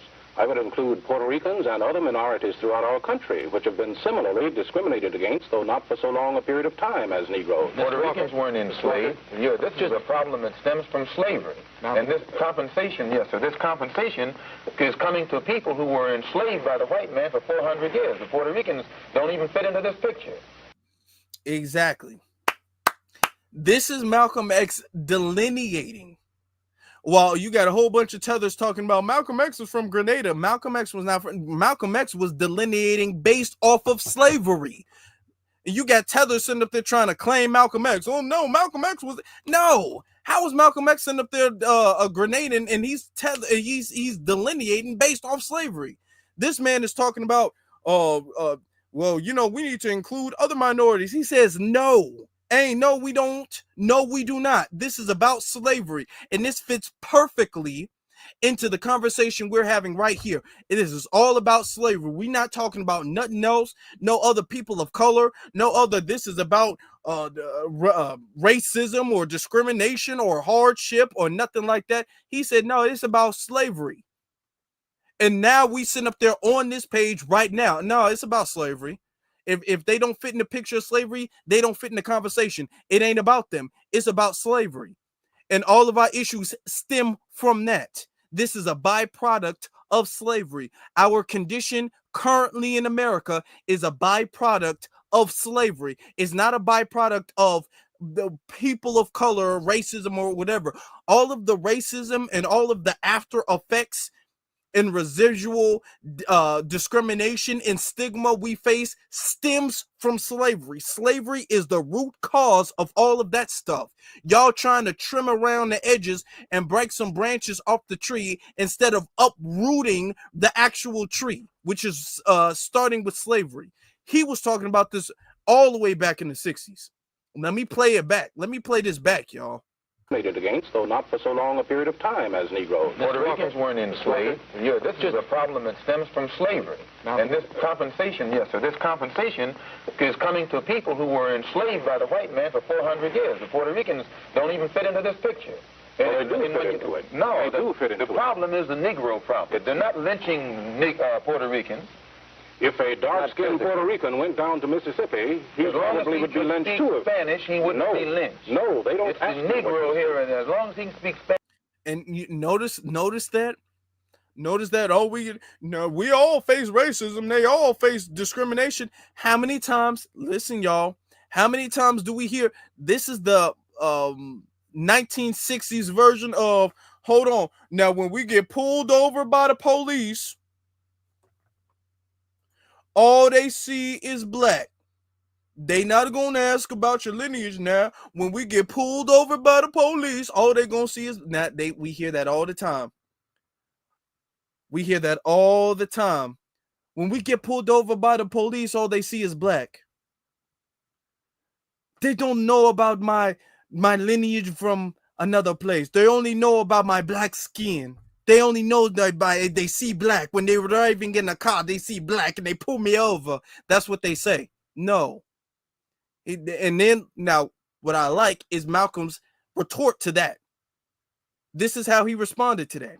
Spanish or some other language, or if he ties his head up with a turban or something, he can go anywhere in Mississippi or in your home that he desires. You're not aware of the fact, are you, that African students... As long as he can speak Spanish or some other language, or if he ties his head up with a turban or something, he can go anywhere in Mississippi or in your home that he desires. You're not aware. And his thing is, they might see black, but the second the oppressor class know you're from a different lineage, because when you get pulled over and you say, they see your ID, they know you're not FBA. Oh, okay, sir. Okay, this is why a lot of the tethers, they try to make sure they stand out as non-FBA. This is why they constantly making sure they don't identify and they don't stand out as FBA, because they already know that. They already know this is how they're gonna be. Okay, that they gonna get a special pass if the oppressors know that they're not FBA. Of the fact, are you, that African students have been arrested in our demonstrations in the South? When they speak French. When they have been mistaken for the so-called Negro in America, they've been arrested. Yeah. This is Malcolm X delineating, y'all.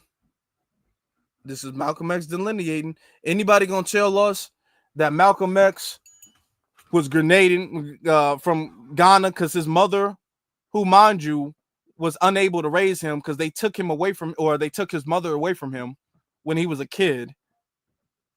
So it's not like he grew up in his non-FBA culture. He grew up in a full FBA culture. He didn't know any non-FBA part of his family whatsoever. They took his mom away from him and his siblings. And his dad was a full-blooded FBA man. All right. And he learned really to be Malcolm X from Elijah Muhammad, who was FBA. So everything about him was FBA. And this is him saying, hey, no, it's about FBA and slavery. Okay? This is about slavery. This ain't about no people of color and everybody is, we all the same and everybody's equally discriminated. He says, man, no, even if they do get discriminated, they only getting discriminated because they think they us. That's what he just said. He said, yeah, they might get arrested if they sound like me. If they sound like me, then they might get arrested. That's the time they might get arrested. If they make sure that the oppressor class know that they're not arrested, the white supremacists know that they're not arrested, not FBA, then they're going to be left alone. And that's what you see for the most part. Malcolm X made it abundantly clear. He said, no, we the target here. We are the target. And the discrimination is based off of slavery, and there was only one group of people that was enslaved, so ain't nobody else fitting in this picture. Don't people of color this stuff right then and there. So I think is not only based off of the subject that we're discussing this evening, but based off of this clip alone, this perfectly closes what we're talking about. Because now you're starting to see that. Now you're starting to see a lot of people sit up there and looking at this. You're starting to see a lot of people be all like, hey, this is the page we've been needing to be on. It's not about we gotta be careful because we don't want white people to veto it. First off, we got to educate white people about how reparations is going to benefit them. Like I told you, they don't know. None of them are stupid. None of them dumb. None of them not think that reparations is going to benefit them. They all know reparations is going to benefit them. They all know this. And they still going to do it anyway. They still going to do it anyway. They all know. They all know. But here's the thing. I'm glad that they are openly starting to become opposed to it. I'm glad.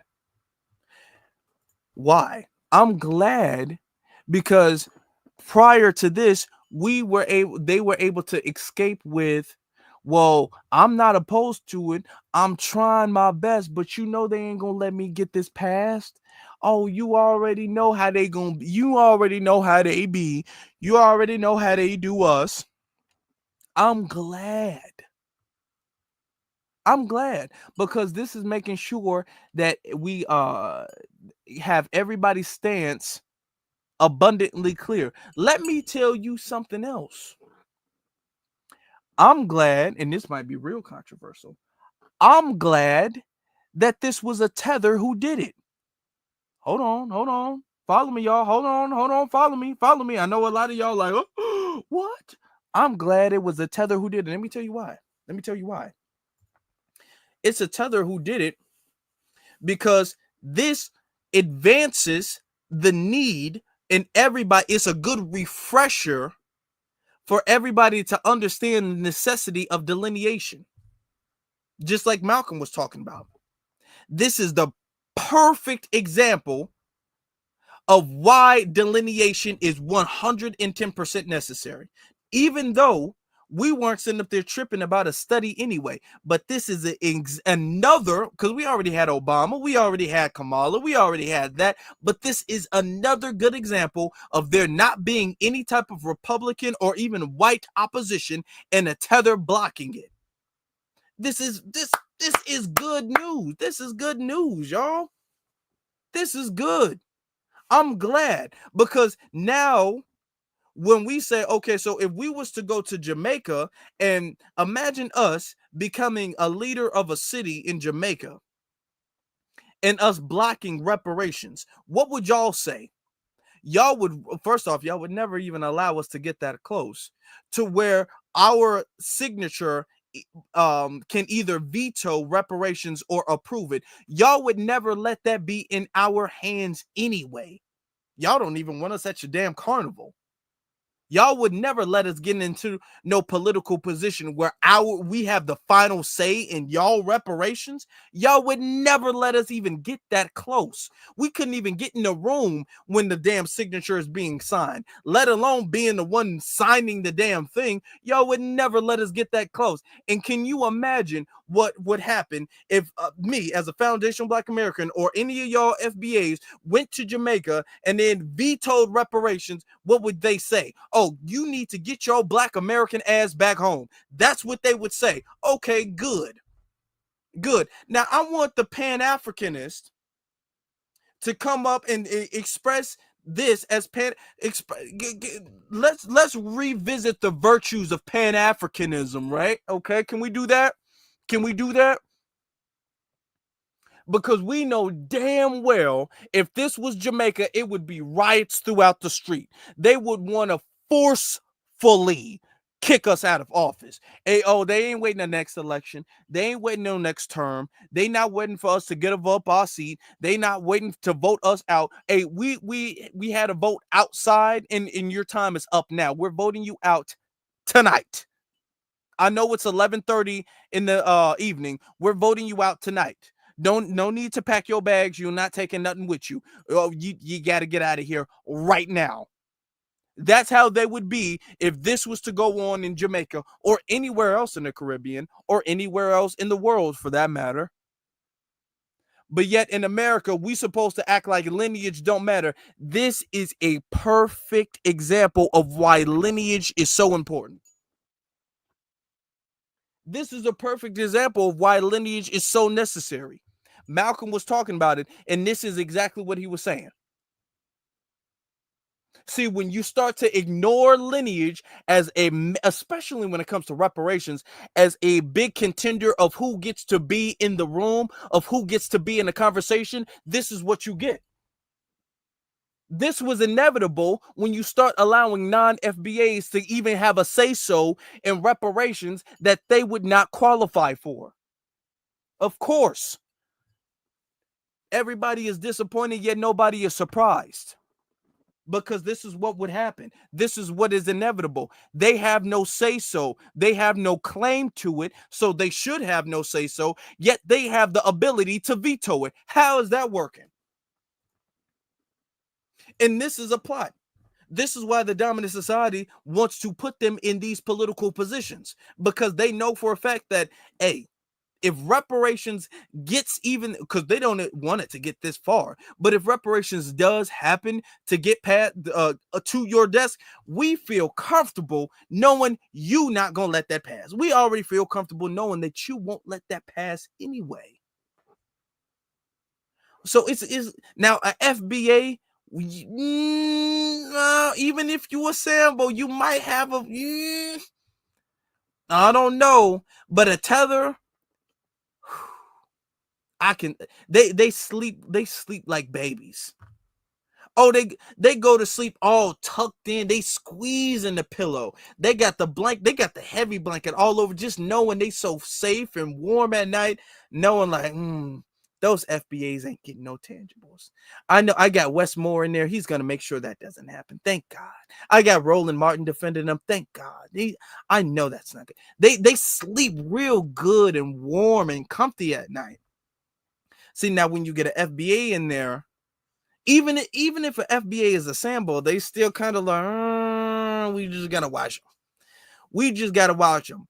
Because it might, 1-2 family reunions, he might have a change of heart. Well, no, we're going to have to watch him. I don't know. I don't really know about him. But a tether, they feel comfortable. They say, whew, thank God Wes Moore is in there. We know reparations ain't getting past him. And they're right. Also, I'm glad that it was a Democrat who did it. Now, when the midterms come up and you have a whole bunch of the people out here, you have Roland Martin out here telling us how we need to vote for the Democrats because we're not going to get anything with the Republicans. I want Roland to explain to me how, it seems as if every time reparations cross the damn desk of the Democrats for the last couple years, they've said no. Now tell me how we're not getting anything with the Republicans, but we are getting something with the Democrats. And it seems like every time they have a chance to say yes to reparations, they vote it down. We got the ones in California doing that. We got the ones in Maryland doing that. We got the ones on the federal level doing that. Every time the Democrats have a chance to say reparations, they say no. So what is the difference, Roland? Now, when midterms come around, I would love for him to tell us how we need to still work with the Democratic Party because we're not getting no tangibles with the Republicans. Explain away how it shouldn't matter that we're not getting tangibles with the Democrats, but it is important and it does matter that we're not getting tangibles with the Republicans. Explain to me how us not receiving any tangibles with the Democratic Party is fine, but us not receiving tangibles with the Republican Party isn't fine. Explain that to me. Explain that to me. Oh, it's good. It was a Democrat. It was a tether. Oh, that's good. Because it's not stopping anything. Reparations isn't going to be stopped. This is just reinforcing what we've been saying. What this is doing is this is like pushing back against a spring. And you all know when you push more force on a spring, it just bounces back even further. The more pressure you put on a spring, the more the spring launches forward when you release that pressure. So that's good. We can handle the pressure. The pressure for us is good. The pressure for us makes us move faster, makes us move farther. The pressure for us helps our progress. I like the pressure.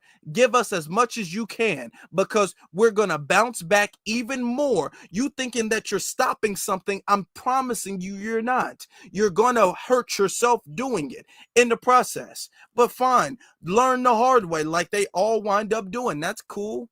That's fine. Learn the hard way. Learn the hard way. Brothers and sisters, I got to give another shout out to every single last one of you. And I got to give a shout out to our good brother, our ancestor, Malcolm X. It's Malcolm X Day, y'all. It's Malcolm X Day. Before we leave, can we get the fireball emoji in the chat room for our beloved ancestor, Malcolm? Al-Hajj, Malik, can we give a fireball emoji in the chat room? I know it takes a little bit of time because I'm not seeing it, but I know you guys are putting it in there.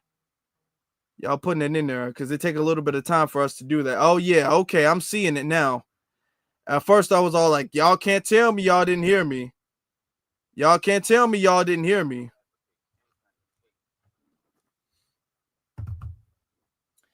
Shout out to our beloved ancestor,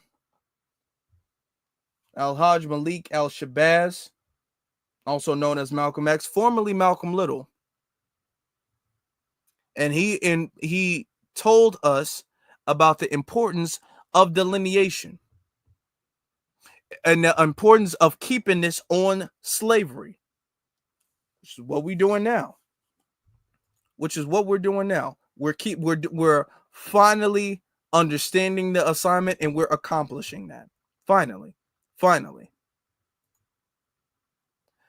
Shout out to every single last one of you brothers and sisters. I appreciate the fact that even though we pushed this thing back, you guys still flooded in here. Thank you all very much. I appreciate you guys. Please make sure that you guys share this. All right. I appreciate that. Thank you all very much for that. I didn't mean to press that button, but it's okay. If you guys haven't got my notifications, you guys should be following me on my various social media platforms. That way you guys do not miss out on anything because I always put my notifications on that. Also, very important, family, leave a like. I would appreciate you guys. Leave a like, hit that thumbs up button. Thank you all for that. Make sure that you guys are subscribed and make sure that you guys hit your notification bell. Y'all hit subscribe. Y'all hit that notification bell. Y'all do all of that. Y'all make sure y'all do that. All right, because that helps the reach and the growth of the channel. It helps spread the message of Foundation Black Americans, of reparations, of delineation, of everything we do here. We are all contributing when we do that. So I appreciate you all for it. And with that being said, thank you all for being here with us this evening. I tremendously appreciate every single last one of you all. Black first, be one to every single last one of y'all. Thank you all for watching, and y'all stay blessed.